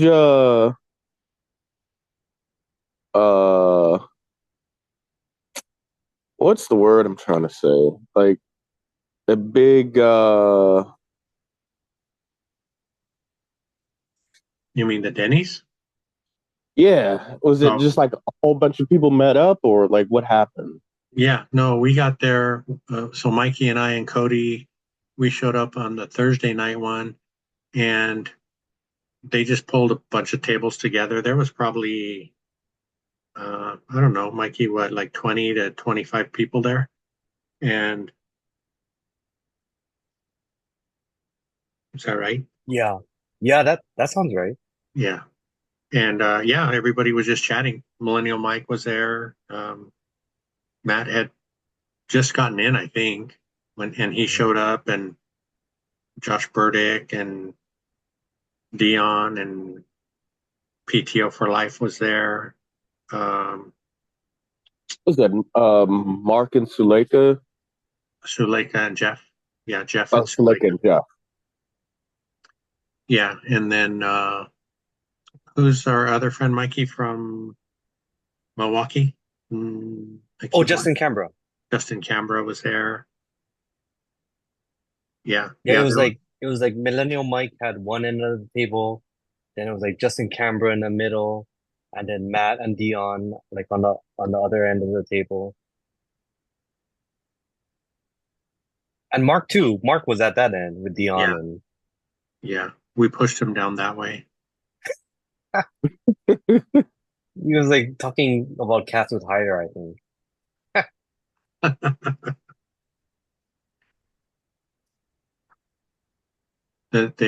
No, he was talking about the new ladders they had with the kitty basket on top.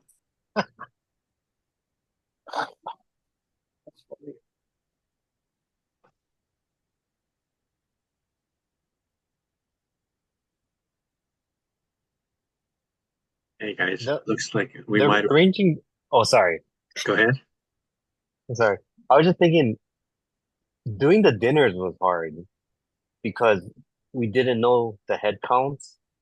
So when we were trying to get a reservation last minute, it was a lot of scrambling, and then people just ended up, it's kind of hard to corral everyone. That's, Yeah. I don't know how you felt, Frank. Yeah, no, I think you're exactly right. I think we got lucky, I think, to find places that could accommodate us, right? Because that night we went to that, was it a Caribbean place? There was like 30 people, but they managed to seat us all.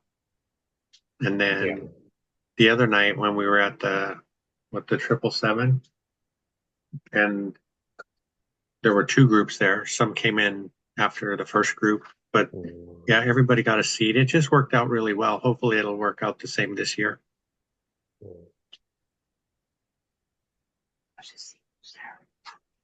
Mikey, Michelle, Chester, Mark, Val.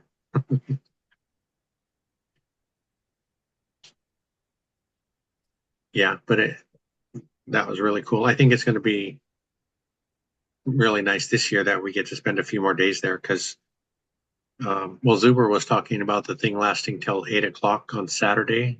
I think it was Saturday. Yeah, it was like 8 hours straight, basically. Both 12 hours. days. Yeah. Well, Was it 12 hours? Saturday is from 8 to 8. Oh, Because I think, cow. yeah, I think he's doing cake and stuff after dinner on Saturday. Oh boy. Okay. Sounds like that's going to be a very long day. A long day.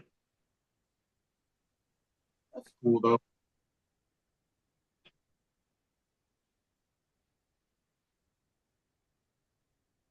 Oof. But it'll be worth it though. Yeah, It it'll will be definitely be worth it. good to get back there. I just need to make sure that I avoid doing any pinky swears with Michelle this time.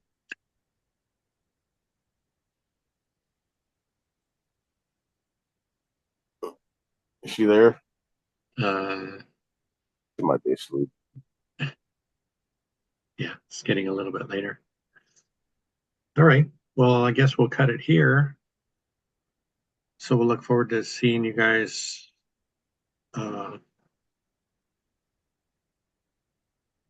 Hey, Val, did you have a question? No, sir. No, sir. I was just hitting my mic. To tell everybody good night. I was talking to my parents. I'd have missed most of the show, but I'll catch it. I'll catch it on the replay for sure. Yeah, that's okay. We're glad you're here. I was going to ask, did you get your T-shirt yet? I did. Matter of fact, I took it. You know, I'm a truck driver, so I generally don't get home until the weekend. But I did make a beeline. I seen it there today, so I will get back this weekend and get my picture, right? Because that's what you said you wanted, right? If you could, that'd be awesome. We appreciate it. Yeah, absolutely. I got you. I seen it in there. My wife was like, "Hey, you got something in here?" And I said, "I know exactly what it was." So yeah. So hey, appreciate you. Thank you so much. Of course. We'll look forward to seeing you. Yeah. Val, you can't just watch the replays because they cut me out every time. Oh man. Hey, well look. That's why he watches the replays. Well, look, I look forward to you. Hey, man, y'all keep a nice thing going. So hey, to kind of have fun with it, because real estate can be so uptight, and everybody's trying to look for the perfect ROI. So it's always good to mix it up. That's what I try to bring to the table. It's good to mix it up. Yeah, absolutely. Yeah, for sure. So that's what I bring. Yeah. I don't know, Val. Don't encourage him, please. Okay, I won't. I think Val is requesting me to show up more often. Absolutely. Hey, it makes it a party when everybody shows up. Second that. You got to come to all of them. I do my best. I do. Yes, sir. I try. Yes, sir. Mark, don't forget, Mark. We're moving the meeting to Thursday. Don't worry. David will let me know now. All right, you guys. Thank you for being here, and thank you for the T-shirt purchases. We appreciate it. Yes, sir. Yes, thank you too, sir. Y'all have a good evening. We'll talk Everybody have a great day or night. Okay. Yes, sir. See you guys Thursday. All right. Thanks, everyone. All right. Bye-bye.